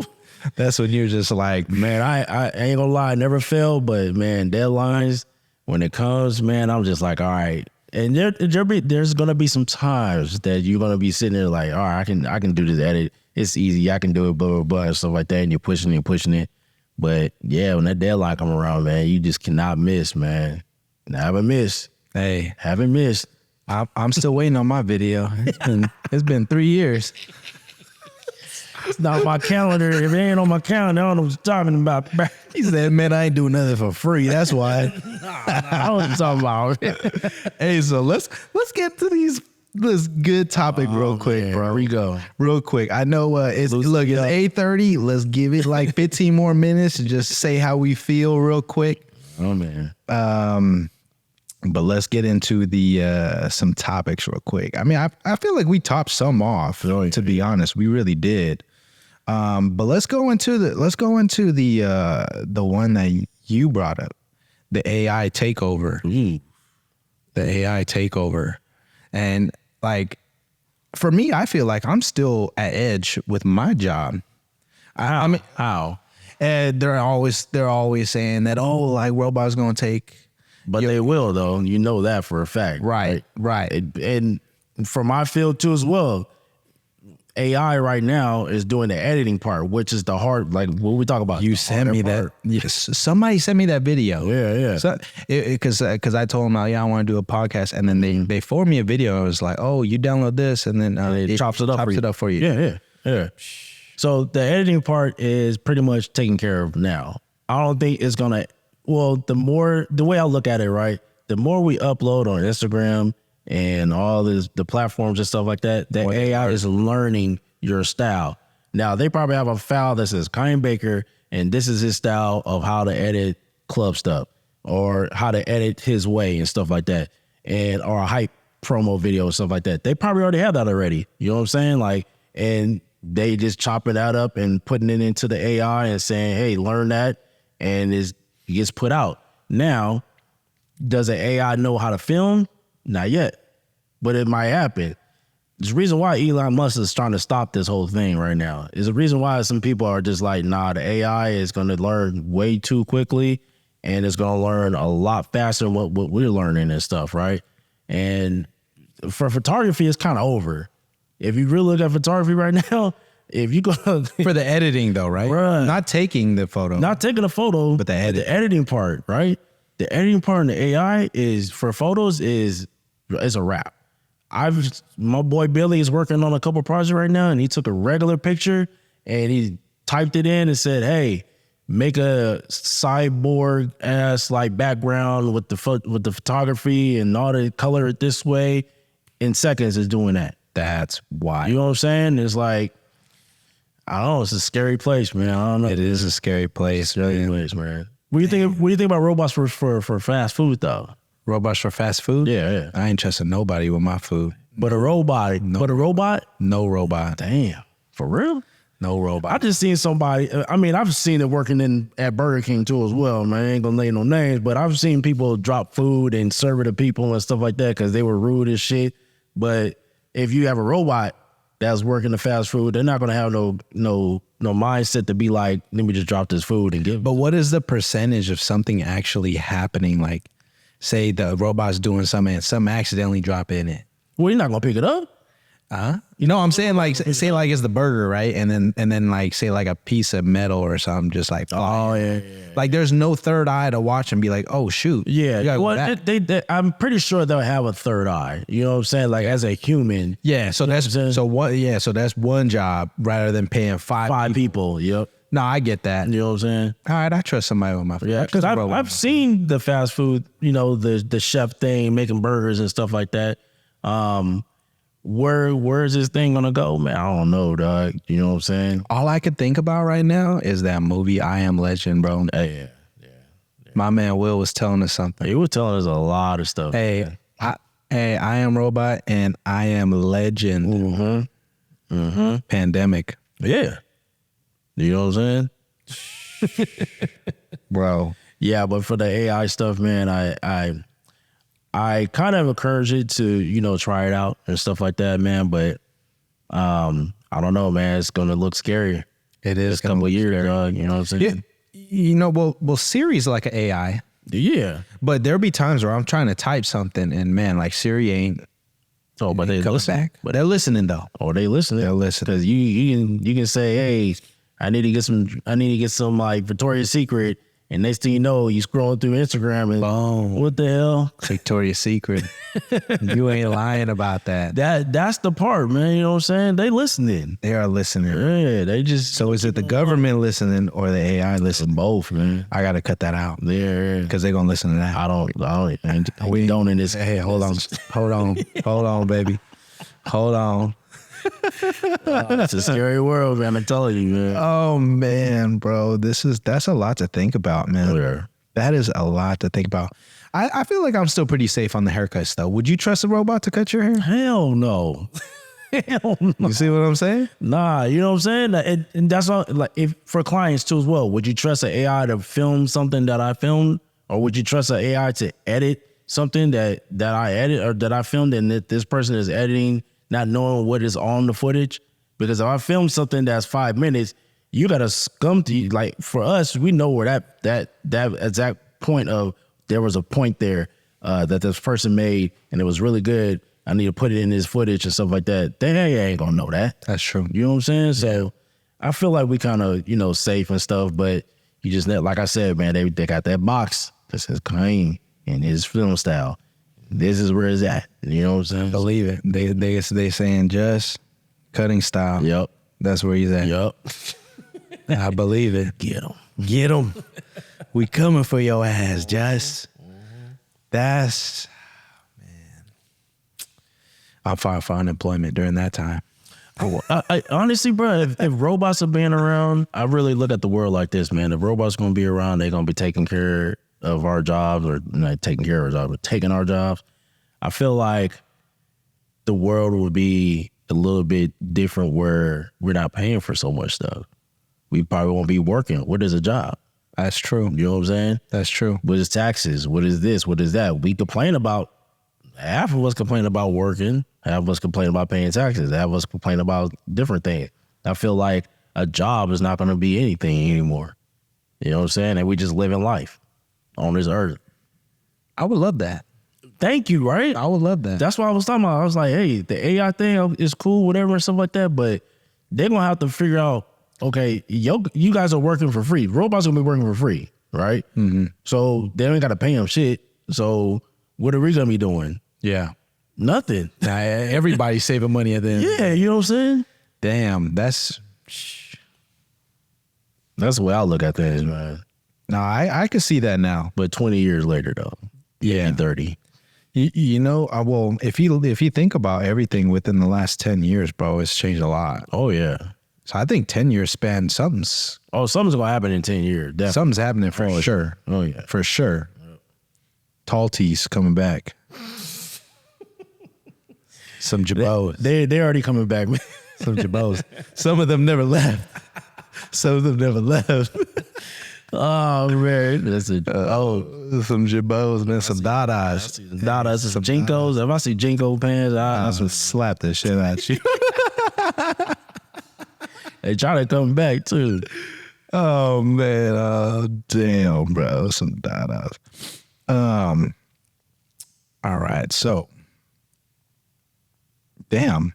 I mean, is there something that you wanted to talk about other than that AI? I think this wait. Well, you know what? Where's that winning basket that we held off on halftime?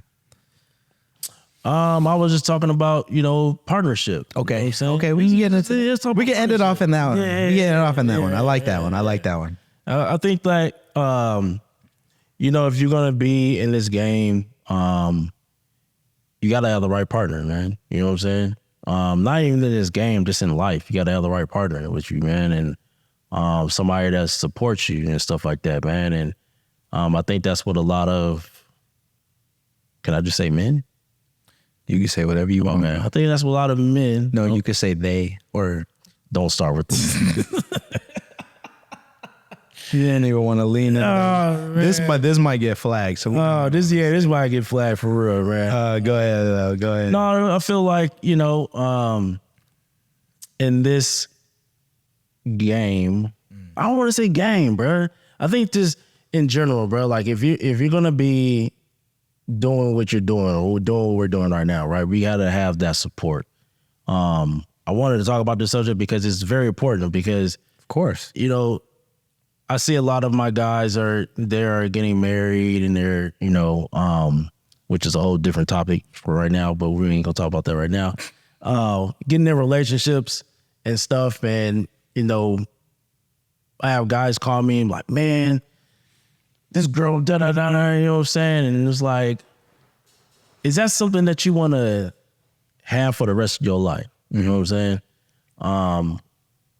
And they got smarter, I got wiser about partners now. You know what I'm saying? Or just being with somebody that's going to represent you, that's going to represent your brand, that's going to represent your future. You know what I'm saying? And stuff like that, man. And I feel like, let me just. I want to cap off on this one. I could take that out, but I'm gonna cap off on. I want to touch base on that too. Yeah. For example, me cutting hair, right? me cutting hair and I love it, right? Mm-hmm. Say I want to take an extra class. Yeah. Now, if my significant other was like, dang, you're not home yet. Mm-hmm. See, here we go. This is what I'm kind of talking about, right? Right? Yeah. You're not home yet. You're cutting hair again, but that's my passion. Yeah. This is what I want to do. I explained it to you in the very beginning. Yeah. This is who you are. This is who I am. Yeah. I think when I met Jazz, I told her, I said, look, I don't know if you've ever dated somebody like me, but you got to get used to sometimes, and don't think otherwise, but just know that like I'm here. Yeah. Yep. And, and it took a while for her to get that. Yeah. We've had some talks, some long talks, and I had to basically break it down to her and remind her and let her know, like, this is the life that I chose. Mm-hmm. This is something that, and then, it's like oh, you're only cutting hair though, right? You're only cutting hair. I'm sure. Oh, you only edit videos, or you only give away to the homeless. Drinking right now, right? You only give away to the homeless, but you're not giving time to me, right? So to talk about that, right? It's like, look, I got to do this. Yes, this is what I wanted to do. I can't fall off of it. If I fall off of it, who knows? Something, it's just. But I know deep down this is what I want to do. So just trust me on this. Let me do this today. I'll get you. We'll have our time, right? Mm-hmm. And then let's say I'm working 10 to 10. Mm-hmm. I only text you once a day. I'm like, hey, I'm on lunch, blah, blah, blah. And then it just started leading on, right? Like, oh man, like you only text me once a day. Like, this kind of rough. Mm-hmm. And it's like, look, but just know that I was here working. Yeah, right. I'm here doing something. I'm not bullshitting. Yeah. Right. And I think that's and now we're on such a good page right now because she knows that I'm not bullshitting. Mm-hmm. She understands the project. Mm-hmm. She understands the vision. She understands why I'm doing it. And she knows I'm not getting paid for it. Right. Yeah. But she knows that something good is coming out of it. And who knows? Something might happen. But the fact that you're saying that you have to have the right partner that trusts and encourages you to do these things that you do on the daily is huge. It's very huge. It's huge. Because, you can't change who you are, not unless you wanted to change who you are. Yeah, or that person makes you change who you are, and that's where we have a problem at. For sure. You know what I'm saying? For sure. That's where I just don't respect humans for doing stuff like that. You know what I'm saying? Like, this goes from both sides, man. I've heard females going to school, and then that guy's like, don't go to school because I'm jealous of who's going to school with you type shit. You know what I'm saying? Like, or you're going to get an education, you're going to be better than me. Why are you with this person? You know what I'm saying? Mm-hmm. Like, for me, man, like, I worked long days, you know what I'm saying, long nights and stuff like that. Of course, you're going to get that type of like feedback. Same thing, you know what I'm saying, that what you're going through and stuff like, hey, where you at, what's going on, blah, blah, blah, and stuff like that, man. And you got to have somebody that understands, like, okay, we in this together. You know what I'm saying? We in here doing what you would like to do and what I also like to do. For me, man, like, for me, my second time around, right? Hold on, if you caught that. On my second time around, I'm gonna make sure that I'm picky now. You know what I'm saying? I'm gonna make sure that somebody is really doing the work. You know what I'm saying? Like, I don't need no housewife. Who wants that? You know what I'm saying? Like, if I'm out here grinding, you got to be grinding too. That's true. If I'm out here making $1 million or I'm making $1 billion, right? If you're not asking me, hey, can I borrow some money to start a business? This is my business plan, blah, blah, blah, stuff like that. And you just sitting at home, just watching the kids and that's it. Like, no, if you come to me with a business plan and I got $1 billion and you need $1 million, cool, start it. You know what I'm saying? Mm-hmm. You're just not at home, not doing nothing. I just can't respect that. You know what I'm saying? Like, if I'm working my ass off 24 hours and you just at home not doing shit, like, come on, man. But I do respect the moms that are out here, you know, taking care of the kids and stuff like that. That is a job. You know what I'm saying? Yeah. But if you at home not doing shit, that's what I don't respect. You know what I'm saying? Right. And, you know, just having the right mindset to making sure that your partner or both of you guys are moving in the right direction. You know what I'm saying? And Yeah. just, you know. I drink to that, brother. Right. If I can keep going, I can keep going. Right. I understand what you're going. I understand what you're trying to explain. I understand it. Trust me. And I want to shout out my wife too. And she pushes me, man. She pushes me. Sometimes she'll be like, oh, so what's going on with this? And I'm like, oh, you just remind me. Damn, I haven't touched it. Yeah. You got to get back to that. Yeah. And yeah, I mean, like, I think what you need. Man. Yeah, that's what you need. That's what you need. Somebody's gonna push you, bro. Yeah, that's what you need. And so, like, what I always want to say, what I always talk to myself, like while I'm driving, because it takes me an hour to drive here. Yeah. So I talk to myself sometimes. I listen to music. I get the motivation for the music, but I also listen to some podcasts. I talk to myself, but I always look back and I say, look, if I'm missing time from my kids. From my wife, I better be doing something. It's worth it. It has to be worth it. It's got to be worth it. Oh, yeah. Right? And that replays in my mind over and over. I'm like, okay, am I using that time wisely? Yeah. If I'm using that time wisely, am I bettering myself? I'm taking a class, right? I'm taking a class. I'm doing this and the other. I'm going to a class in June in LA for like 3 days, 2 days. And it's like, okay, I'm using it to elevate and better myself. But it's, of course it's like, oh man, I miss being with the family, but it's like something's got to finish, right? And what I always tell me and my wife, like what we talk about, Jazz, what we talk about is let's come up with like a 5-year hustle plan, right? Like hustle for 5 years, and hustle for 10 years. And then after that, then we can remap and see what we accomplish, and then maybe we can take a step back. Yeah.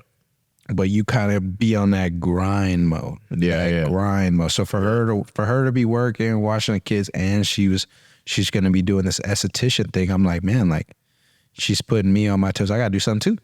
Yeah, I gotta do something too. Yeah. But you know what? I even talked to you about this too as well, and also in the works with somebody else too as well. I think esthetician and barber should be working with each other, dog.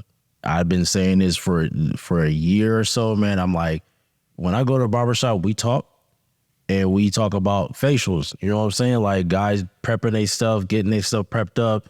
You know what I'm saying? It's self-care. You know what I'm saying? And like, I really feel like those two match perfectly if you know how to do it the right way. You know what I'm saying? And I'm just giving free game to whoever hearing this stuff right now. If you got a partner that is an esthetician and you a barber, figure it out. Hey, we cutting that out. Hey, you know why we cutting that out, right? You about to have it, yeah. You gotta do it, bro.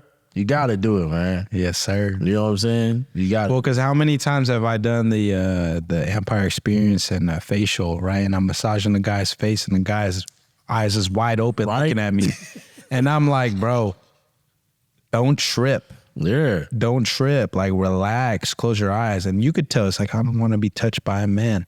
So it's like, okay, well, if my wife was over here, like, you'd be closing your eyes, all relaxed. Yeah. So, guys want to get felt by a female. Yeah. Vice versa. Females want to get touched by a guy when they get a massage. Thank you. So it's a hustle. It's a hustle. It's that yin and yang. Yes. Yeah, dude. It's that yin and yang. I'm telling you, that is the bread and butter right there, man. If you Hey, don't say it again. I'm not going to say it. I'm cutting it out. My fault.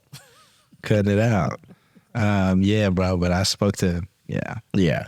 We got that. Trust me, man. We just got to find out where and when, but in time. Yeah. In time, and you'll be ready. You'll be ready. Oh, man. Bro, I appreciate this whole convo. Oh, yeah. Definitely needed it.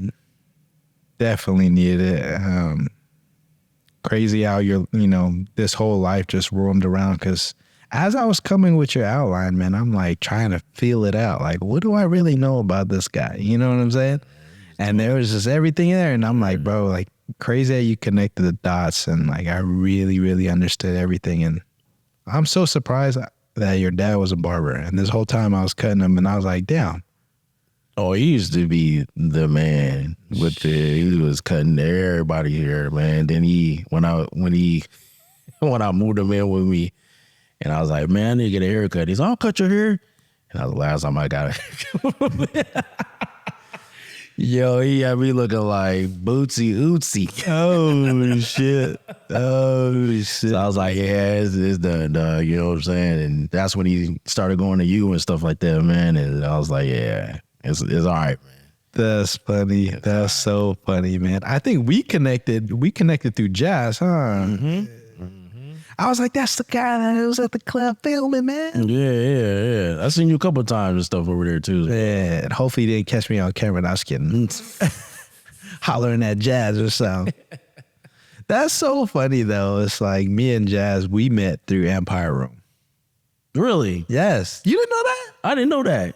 I thought it was outside the Empire Room. But I remember you used to come around and stuff like that. No, we met at Empire Room, bro. It was my birthday. It was my birthday. You know, this is my first year single. You know, getting out of a 4-year relationship. The boys, the guys, I'm cutting up my boy, and he's like, "Yo, I got my boy Will, I got my boy Justin. Like let's throw your birthday at this club, Empire Room." I don't want that, man. Why would I want that? And they're like, "Bro, send me a picture of yourself. We're gonna put you on the flyer." I'm like, "I don't want no fucking flyer." Yeah, for real, right? They did it anyway.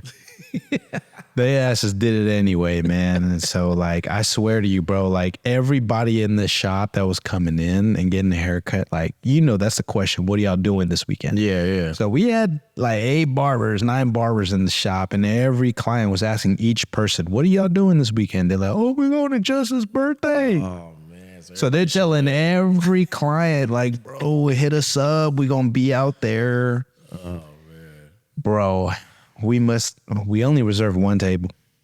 So it was popping over here. We reserved one table. Were you in the back or were you on the lower deck? We were on the lower deck, the popular side, the lower security deck. Yeah. You know, Justin Will hooked it up. Oh, yeah. But we had 40 people at one table. What? I swear to God. And only Jazz and another person. Oh no, Jazz and then the busser. Yeah. So basically just Jazz. She was helping all 40 of us. Damn. I know, bro. And it was my birthday, but I'm so like kind giving and like worried about people that like I wasn't even focused on myself. I was focused on people like, where's my guys? Are they coming in? Yeah. Getting them in. Does everybody feel good? Y'all need a drink? I'm that guy. Yeah. It's my birthday, but I'm that guy. And yeah, man. And I never even looked at Jazz like that way, like that time, you know what I'm saying? Any other guy would have been like, oh my God, let me get your number, right? And I ended up was like, man, it got so crazy in our table that the night was over and I left and I forgot to even say thank you. And I was like, yo, I feel so bad for this girl. She helped all of us. I don't even think I threw a tip in there. I feel hella bad. So I'm like, all right, like it's either I go and get another table and say, you know, talk to her, but she's probably gonna be busy. I said, you know what, I'm gonna see if I can find her on Instagram or something. And then I found her on Instagram and I said, hey, you know, I apologize. Like, you know, I paid the security guard to let these people in. Bro, that's what I'm saying. So I said, you know what? I said, I owe you. I owe you. And she was like, oh my God, thank you. Like crazy that you said that. Like I was talking to the workers about your guys' table. And I was like, man, hopefully it was good. She was like, nah, actually we had a meeting because we had to change some rules. Now everybody in that table has to have a wristband. Oh, okay. So I was that table that created that wristband rule. Justin. I know. But, you know, to fast forward, here we are now. You know what I'm saying? Jazz cool, bro. You know what I'm saying? Yeah. Jazz always been cool, dog. You know what I'm saying? Like, and when I found out y'all two was together, man, I was like, yeah, that's what's up. You know what I'm saying? Yeah. Because you are more like, you so calm. You know what I'm saying? I ain't never seen you got mad before, man. But, and, you know, Jazz is outgoing and stuff like that. And I feel like you guys level, you know what I'm saying? That whole feeling and stuff, man. So. Yeah, I mean, you know, we have our ups and downs, but I think the dopest thing about like our relationship is that like we laugh about it at the end of the day. Like if something like ticks us off, we just look at each other and we just fucking crack up. Yeah. I'm just like, man, what the fuck? Let's go get some Wingstop right now. You know what I'm saying? I'm starving, you know? Yeah. And it's crazy how my girl's esthetician, your girl's esthetician. Damn, do we see something in the future right now? I see something in the future, man. That's all I know, man. She doing esthetician. She doing the filming thing. She doing the editing. She doing a lot of stuff, man. Your girl is a natural, bro. And I'm talking about in front of the camera. Like, yeah. I said, hey, I gotta be picky. I'm telling you, guys, be picky, please, man. You got to. Why do we always gotta get the girls that work at Taco Bell and y'all like, she's fine as hell, and then that same girl won't pick you up that you working at Taco Bell or working as a bus driver or some shit like that, dog? Like, why is it like that? You know what I'm saying? Yeah. Why can't we be picky? Guys, please be picky. You know what I'm saying? Please be picky. Hey, shout out to that. Shout out Please to that. be picky, man. That's all I'm asking. You know what I'm saying? If you know what you want in your lifetime, man. You want somebody that's gonna bring you value. You got one. Yeah, you got one life. You got one life. You gotta make it. You gotta make it worth it. First of all, you gotta make it worth the time. Because how many times have you been with, like, let's just say, like, in my last relationship, 4 years, right? Spent hella money, obviously, right? Yep. And I'm sure she spent hella money on me too. You know what I'm saying? So this like goes both ways.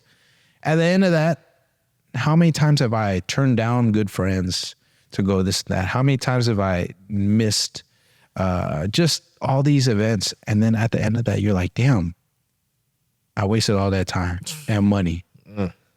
Was it worth it?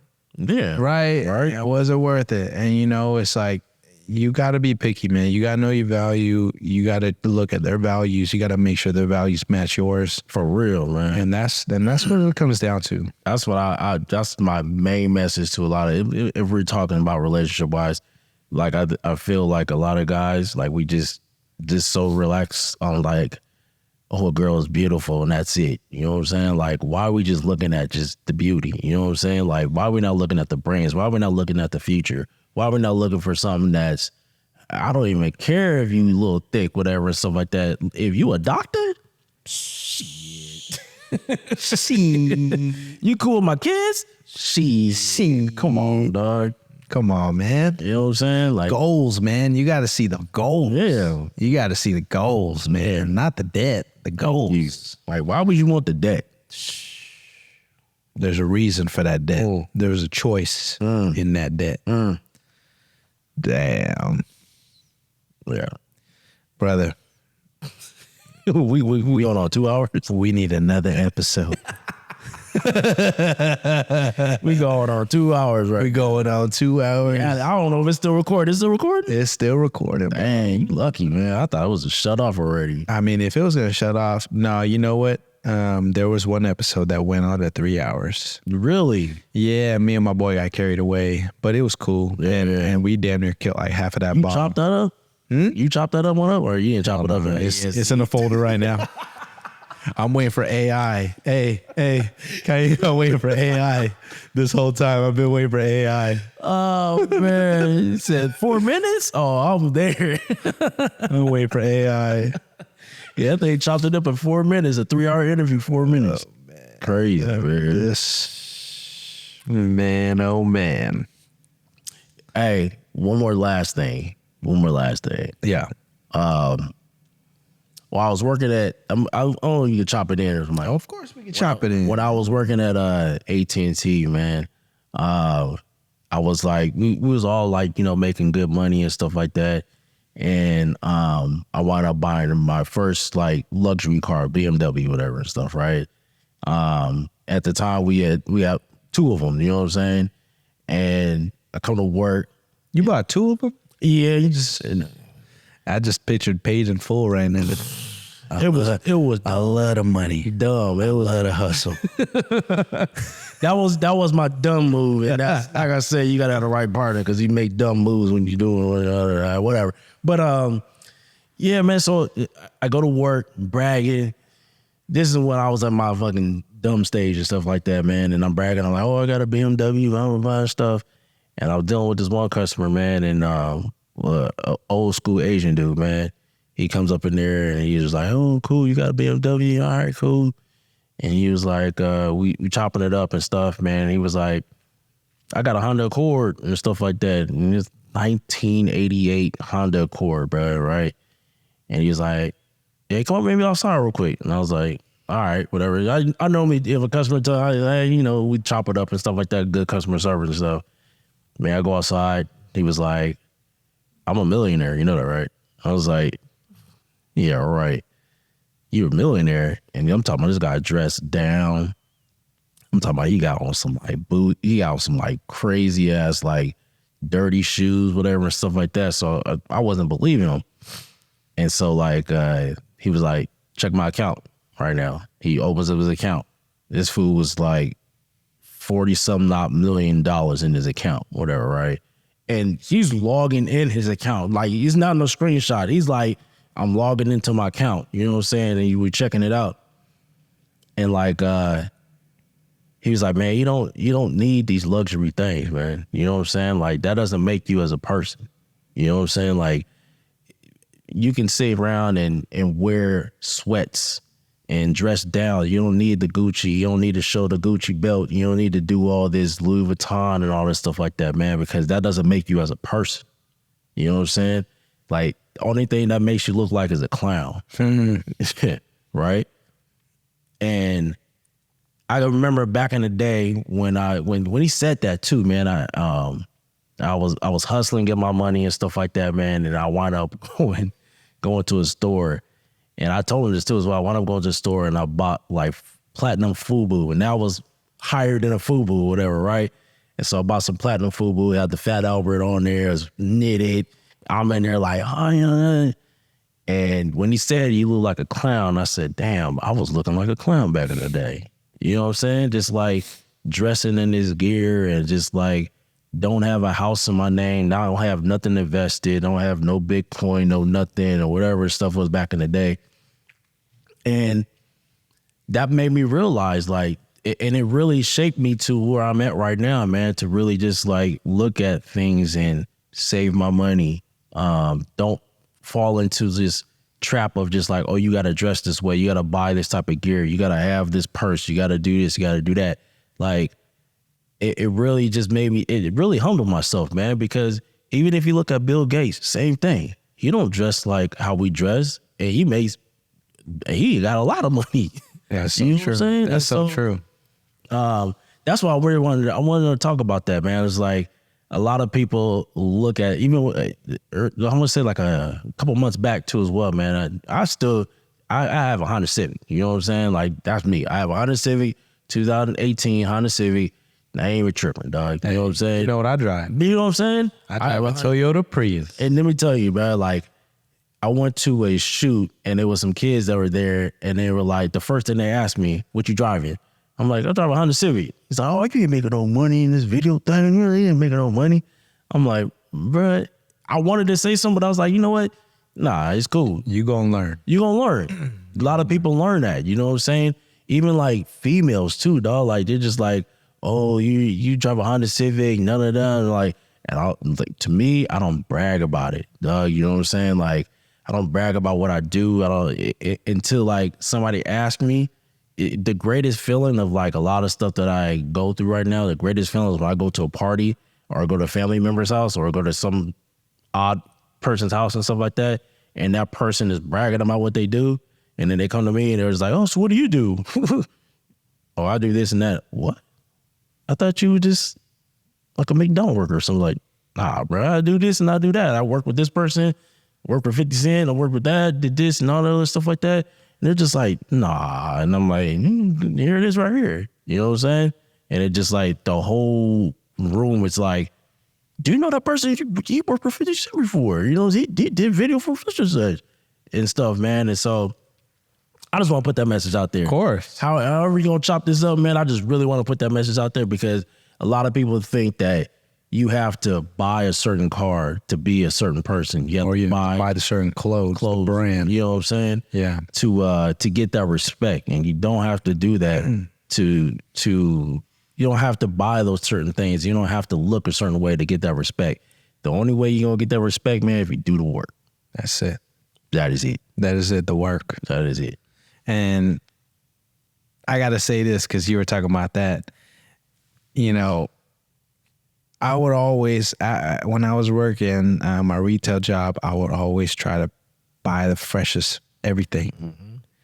But little did I know, my uncle would tell me, it's like, how much did you pay for that? Mm-hmm. I paid $200 for these Jordans, right? $200 was a lot. Yeah. Pair of Jordans. Yep.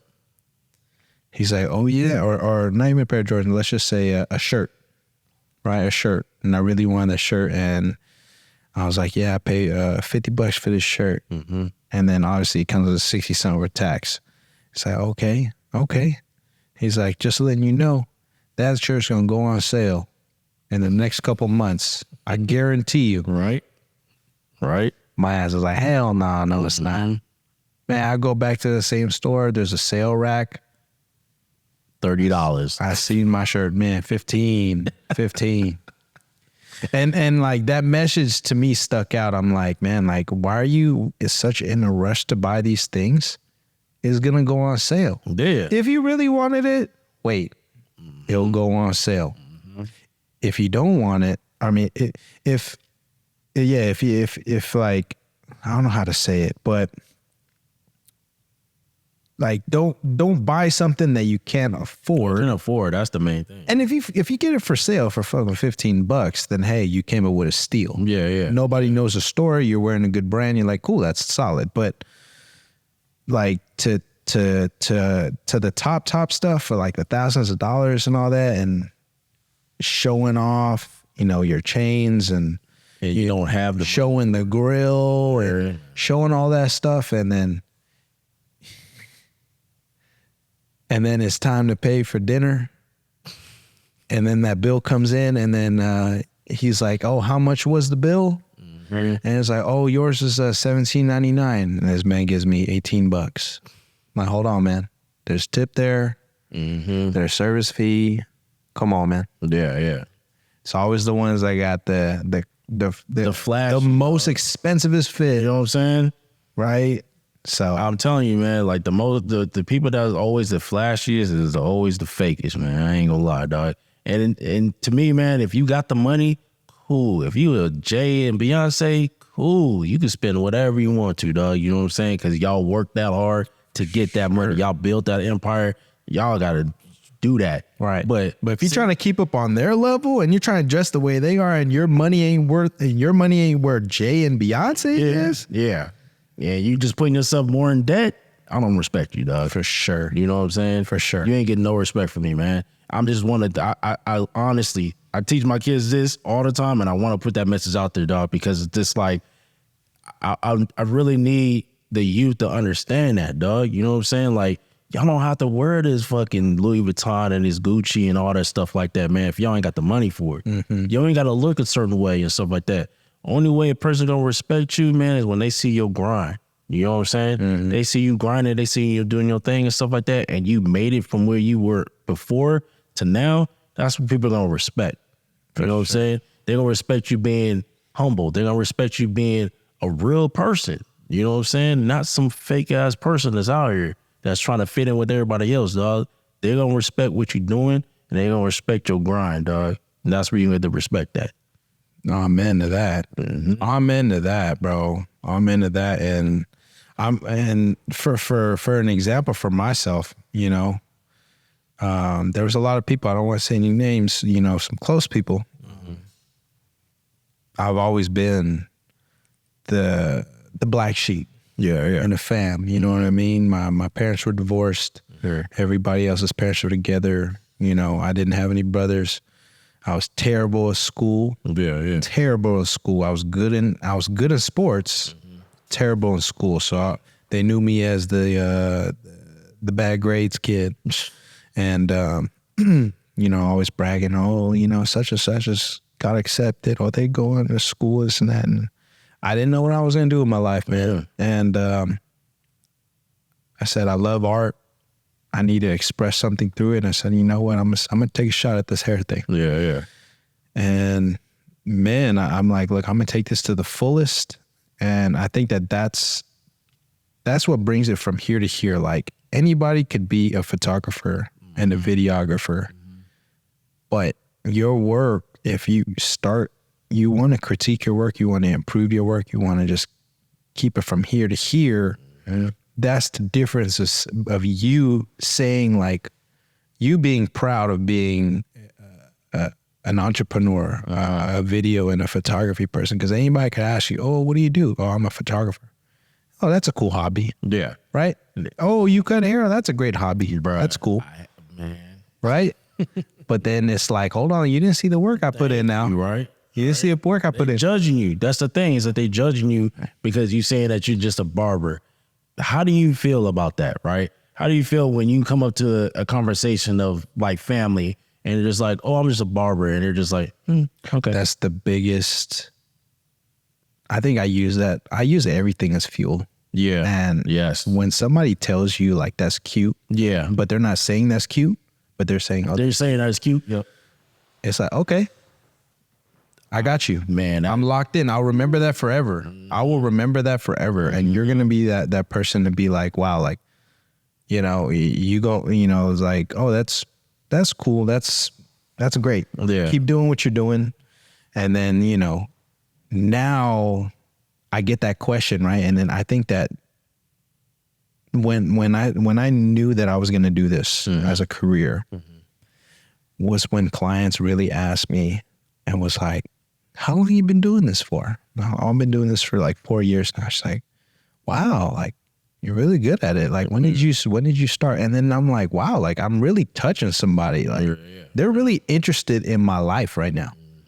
They're really interested. And then once they see like the details that I was taught and this, that, and the other, because a haircut could be a haircut, but just by doing certain details and things like that, it just like makes it that much more better. Yep. Right? Anybody can go to Supercuts and pay $10, $20, whatever. And then you come to somebody like us, like a barbershop, and you see the fine qualities of details. You're like, wow, I see the difference. Oh, you see the difference. I see the difference. You know what I'm saying? Now. There's a reason why you have your shop is busy. There's a reason why that you can go out and do your own thing and stuff like that, because they know, hey, Justin has a style. You know what I'm saying? Justin has a certain style, and it's different from Supercuts or different from, whatever and stuff like that. Not trying to, put your stuff to Supercuts, but I'm just saying, like, there's a reason why I go to you, right? There's a reason why a lot of people go to you. A lot of people go to certain people and stuff like that, because it's, for one, it's professional. For two, you always keep it clean. I always say, like, you're different from a lot of other barbers, man. You keep it clean. You know what I'm saying? Like, you're always, and then you're talkative too as well. You're about, building relationships and stuff like that, man. Like, every person that I've sent to you, they're just like, yo, Justin dope as fuck. I was like, no, he does his thing. You know what I'm saying? So, know what you do, bro. Yeah, I appreciate that. And, just like we talked about earlier, like, I got to give my flowers to the people that was around me that helped encourage me. You know what I mean? The Empire Squad. If it wasn't for them to be on my toes, because I'm with them just as long as they're with me. Yep. That's your second home. So if I'm surrounded by a whole bunch of guys that's dirty as hell, I'm going to be dirty. Yeah, for real. So, for them to be nitpicky and say, hey, Just, you forgot to clean that. Yeah. Or you left this, or you did that. And it's like, damn, I got to be on my A game. Yep. I got to be on my A game, because trust me, it's not going to happen no more. Yep. Right? Or Just, bro, you used to cut Kieem so well. What the hell happened? Oh, why do you leave like that? And I'm like, damn, I didn't think nobody would notice. Yeah. Right? So he's keeping on my toes. So man, yeah, shout out. So the peers is, you need those peers, man. So shout out to the barbershop for that one, because Derek and all the guys, it's a family function. It's a family affair, man, where we're always asking each other, as much as y'all ask us, we ask each other, what can we do better? right? What can we do different this year than we did last year? Yeah. Because we got to elevate. We got to elevate. And if you're not elevating, you're staying there, you're plateauing, there's something going on. Yep. And we got to fix that. Just like you have to have the right partners. You got to have the right partners at work as well, or the right group. I'm sure you picked your team, and they're probably a lot of them. You know what I mean? And you pick them, and you're like, look, like this is what I like from this guy. This is what I didn't like from that guy. But lesson learned, we not picking that person no more. Nah, yeah. Yep. Right? Yep. You need somebody because that's a representation of your brand. You got a team, and if one of them F's up, that's on your brand. And you don't want your brand to be effed up. Oh yeah, definitely, dog. You know, Yeah.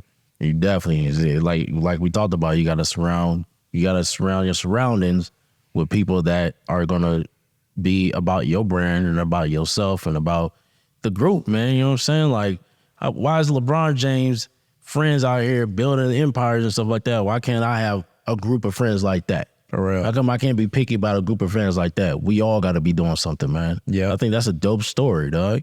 You know what I'm saying? That's a dope ass story, man. And we don't even want to get into the topic of LeBron. You know, everybody want to bring up the GOAT, not GOAT, whatever. I respect him. I respect him as a dog, though, man. Real. For a guy that's been in the in the NBA for so long, and he's still out playing people that just got in the league. You know how hard that is, bro. Yeah. At 38. At 38 years old, and you're playing people, and you're still out beating them. Yeah. And you're supposed to be the old guy. Yeah. That to me, Warriors game 1, there was like, oh my God, LeBron James, da da da. Game 2, we don't know if he got it for, he can do all the minutes and he's not reliable and stuff like that. I was like, y'all was just raising this man, and I'm a Warriors fan, but y'all were just raising this man to be like, or praising this man to be the top dog and stuff like that, and you mess up and you get blown by 30, was it 30 or 4 points? It was 30 points, I think it was. 20. Something like that, yeah. And then now they're just saying that he can't do it. It's like, Well, that just shows you, right? That just shows you it's not a one-man sport, yeah. right? Steph could drop 50 and still lose the game. Yeah. LeBron could drop 50 and still lose the game. Yep. It's what can you do to elevate the team? Is everybody on the team like-minded like you that wants that goal, that W? Mm-hmm. And, you could have a Patrick Beverly over there, or you could have a Russell Westbrook, but those guys are, they're selfish. They want to just get theirs and not a Z. Yeah, and that's it. Yep. We could talk about sports all day. We can be all day over here, Riz. Man, shout out, though, to this 3-hour episode.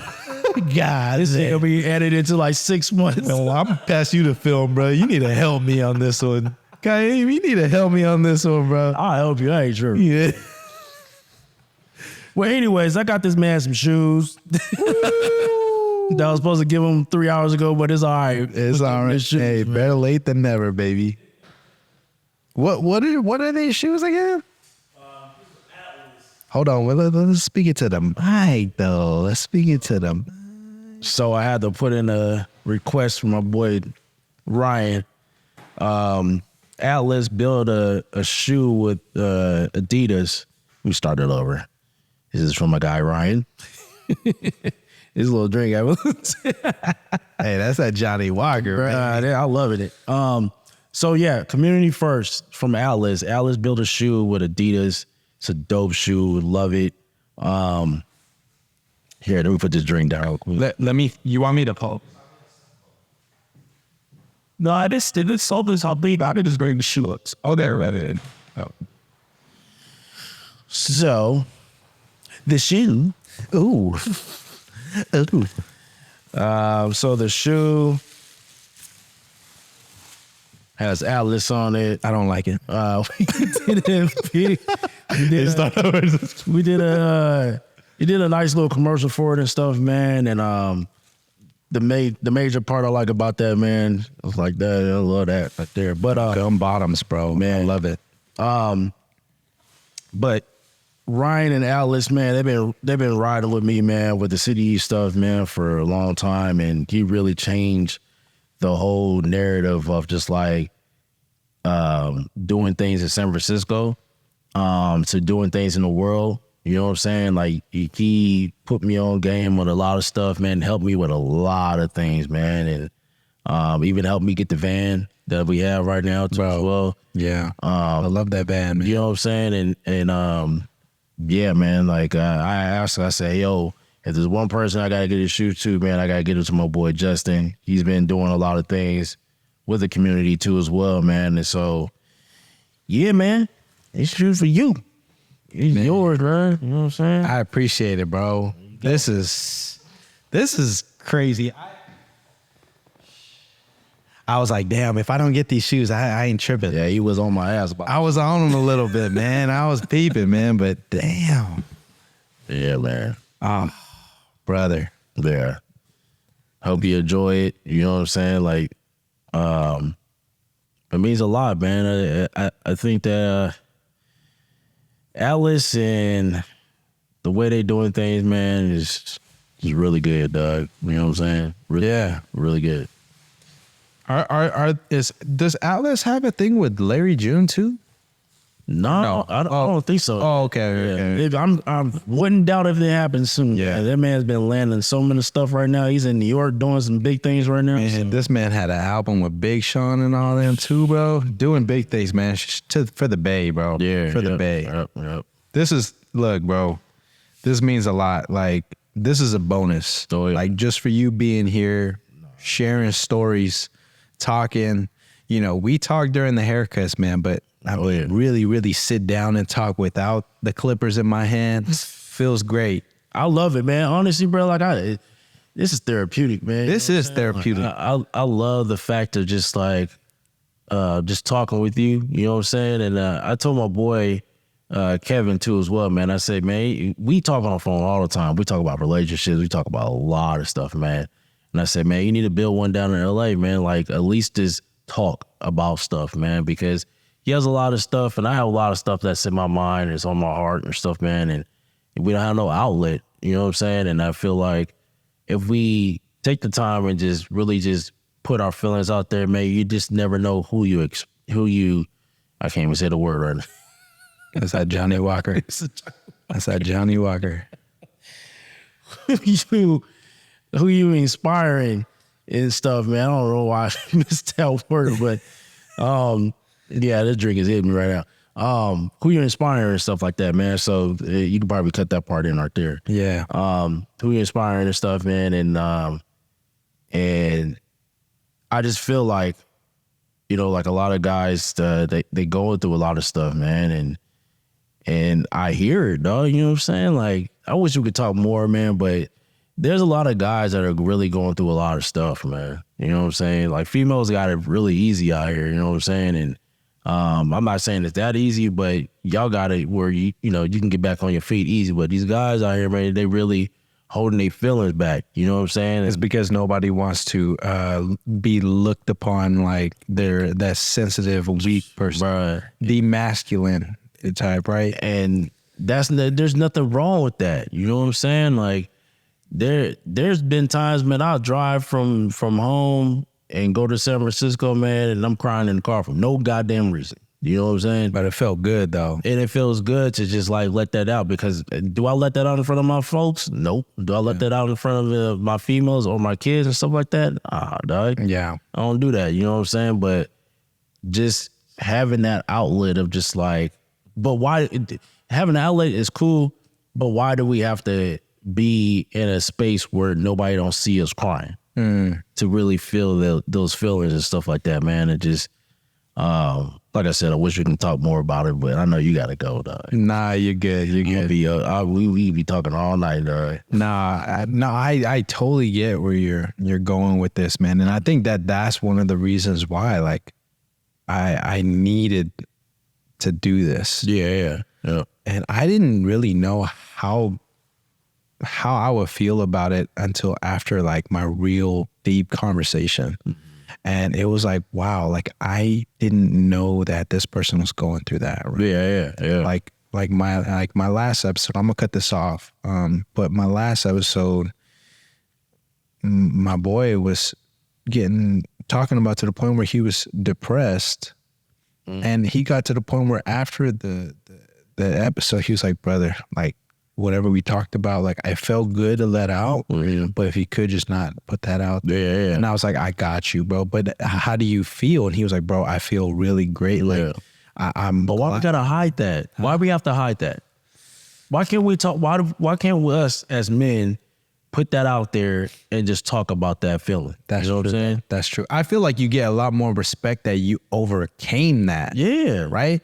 Like for us to talk about, you know, we hit rock bottom. It's not embarrassing. Like it's just it's good to talk about because we're not at the bottom anymore. Yeah. You know, but I mean, I think that's just a different answer to everybody. But we do need more. We need more of that. We need more of that. We need more of that to show the world that us men really do have issues. You know what I'm saying? Because we don't have an outlet to sit there and be like, I want to cry and I can't because I don't want to be sensitive to the world and stuff like that.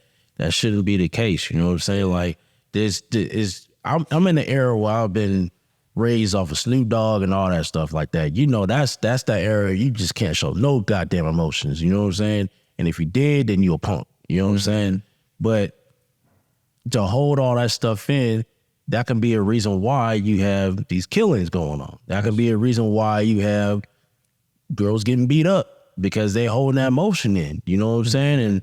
And a lot of stuff that's happening nowadays and stuff like that because you have an individual that cannot have an outlet to share his emotions on. You know what I'm saying? And you go to these like group therapies or anything like that, bro. Like you understand what I'm talking about. Yeah. Because I've been to one, actually been to two. And you go in there, you're just like, oh man, I'm going there, you know, I don't know my issue and, you know, stuff like that. But then you hear everybody's issue, then you're just like, damn, my issue ain't shit compared to this one. It's like, damn, you know, so, man, just please, man, just find an outlet where you guys can just release, you know what I'm saying? You know what I'm saying? Like just release your feelings, release whatever you're holding in, release that, man, because that's going to kill you at the end. Amen. I'm into that, bro. That's real shit, man. That's real shit. And I come out of these and I'm like, man, I got to do these. If I could do these every day, I would love it. You know what I mean? Once a week. I'm just like, but I was just like, man, like it's so therapeutic, bro. Oh, it is. It's so therapeutic to just understand like the ups, the downs, the happies, the sads, the you know, just the problems now, you know, the problems that need help. I think when somebody comes and asks for advice, I feel like that's like a good ass feeling. Like when someone's like, hey bro, like I want to talk to you about something, you know. But yeah, just to cap off of what you said, like we do need more of that for people to be like, hey, I need advice. Yeah. I need advice. I guarantee when you do this more, you're going to see a lot of people going to hit you up like, yo, can I get on your podcast? I would like to talk. Yeah. Just talk. You know what I'm saying? Like, I guarantee you that's what you're going to see. And you're going to run into that a lot. You know what I'm saying? Yeah. Then you're going to wind up being Dr. Justin. On the show, Dr. Justin. We got this guy. I'm like, all right, let it out, brother. Yeah. Let it out, man. Trust me. You don't see a lot of it. Hey, even Dr. Phil had problems, though. No, yeah. All of us got problems. All of us got problems, man. But Even Maury got problems. yeah, all of us got problems, man. We just need an outlet. That's true. You know what I'm saying? That's true. Need an outlet. That's true. And then, you know, hopefully we can use this source as an outlet as well. I mean, you know, I'm highlighting the clients that I got, that my good friends that I got, and then, you know, who knows? Who knows? We could take it out there, man. You could. We'll just bring this mic and everything over there. Have a seat over there. Have a seat over there. We're gonna turn everything on film. Turn it on. That's it. That's it. Oh man, we need an episode 2. What's your outro, man? How you do your outro on this thing? There ain't no outro. We just fading it out. Really? Nah, I'd probably say I'll do the outro on the shoes. That's it? Yeah. You don't talk to the mic, don't say nothing? Oh no, we gonna do it. Kieem Baker, man, entrepreneur, family man, community first, my brother. I appreciate you for making the time today. I said it 5-10 times all day today through the phone all month, but I really do appreciate you making this happen.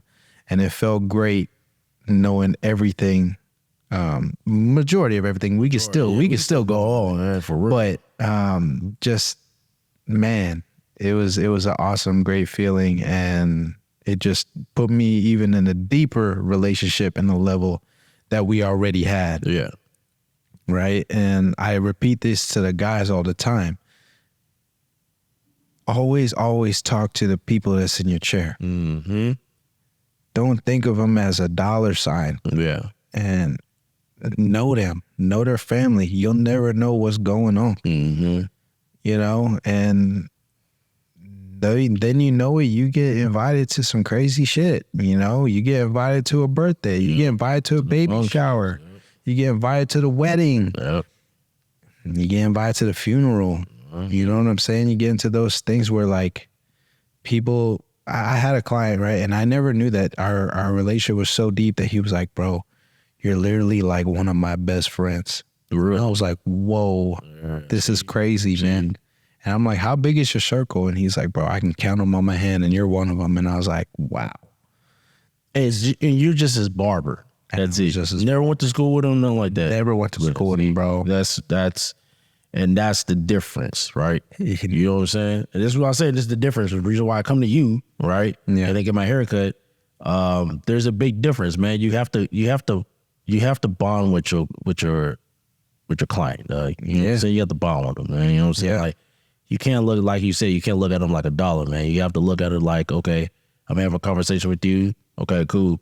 We talked about some little stuff. Next time you come back, that person, because you know the first time you have your interaction with that person, it's basically just like, all right, I'm just trying to feel how you out. You know what I'm saying? Like, okay, this is how you are. We're talking and stuff like that. Okay, the next time I come here, all right, how was your day? Oh, my day was good. He asked me about my day. My day is good, blah, blah, blah. This is what happened. Oh, shit, you know, me too, blah, blah, blah. Third time come around, then it's like, okay, now you got a connection. Either you gonna fail or you gonna bomb this one, right? Or you gonna fail or you gonna kill it on this one, right? So basically, your third one is one of those ones where you just talking and you just like, okay, we are connected now. Yeah. You know what I'm saying? I feel like that's how it goes around, man. You can either kill it on your first one or you kill it on your third one. But you got that third time that person comes around, you gotta, hey, what's up, Justin? How you doing? What's up, Kieem? How you doing? Blah, blah, blah. We know each other now. You know what I'm saying? And it's going on from there, man. But that's so true, man. And I've ran into clients out there and you never expect them to be like, oh, if he seen me outside, he wouldn't say hi. nah. Bro, I ran into him and they're like, this is my barber. Yeah. I'm sure they're doing, this is my videographer. And, you know, this is my family over here. I'm like, oh, shoot, how you doing? So, man, bro, it's a crazy thing. But if you just set the money aside and you just focus on, like, the person, the relationship that y'all build, I feel like everything else will revolve around that. Yeah. You know what I mean? And I think that this wouldn't have happened without the relationship that we got. For real. So For real. Shout out to my brother, Kieem, man. Shout out to my brother, Justin. Hey, and y'all can follow him. Hit that subscribe button.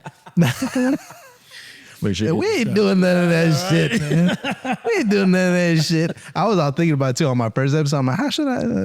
Oh yeah, man. I still got it on there. I'm like, yeah, you guys can follow him. Yeah. It gets kind of awkward sometimes because everybody's repeating the same. It gets a little awkward, But you got to do it if you're on YouTube. I mean, you have to remind people and stuff. But we already know they hit the subscribe button and all that stuff like that. You know, everybody says the same thing and all that. Just got to be different. Look, man, just hit that subscribe button. There you go. Follow button. Follow my man Kieem.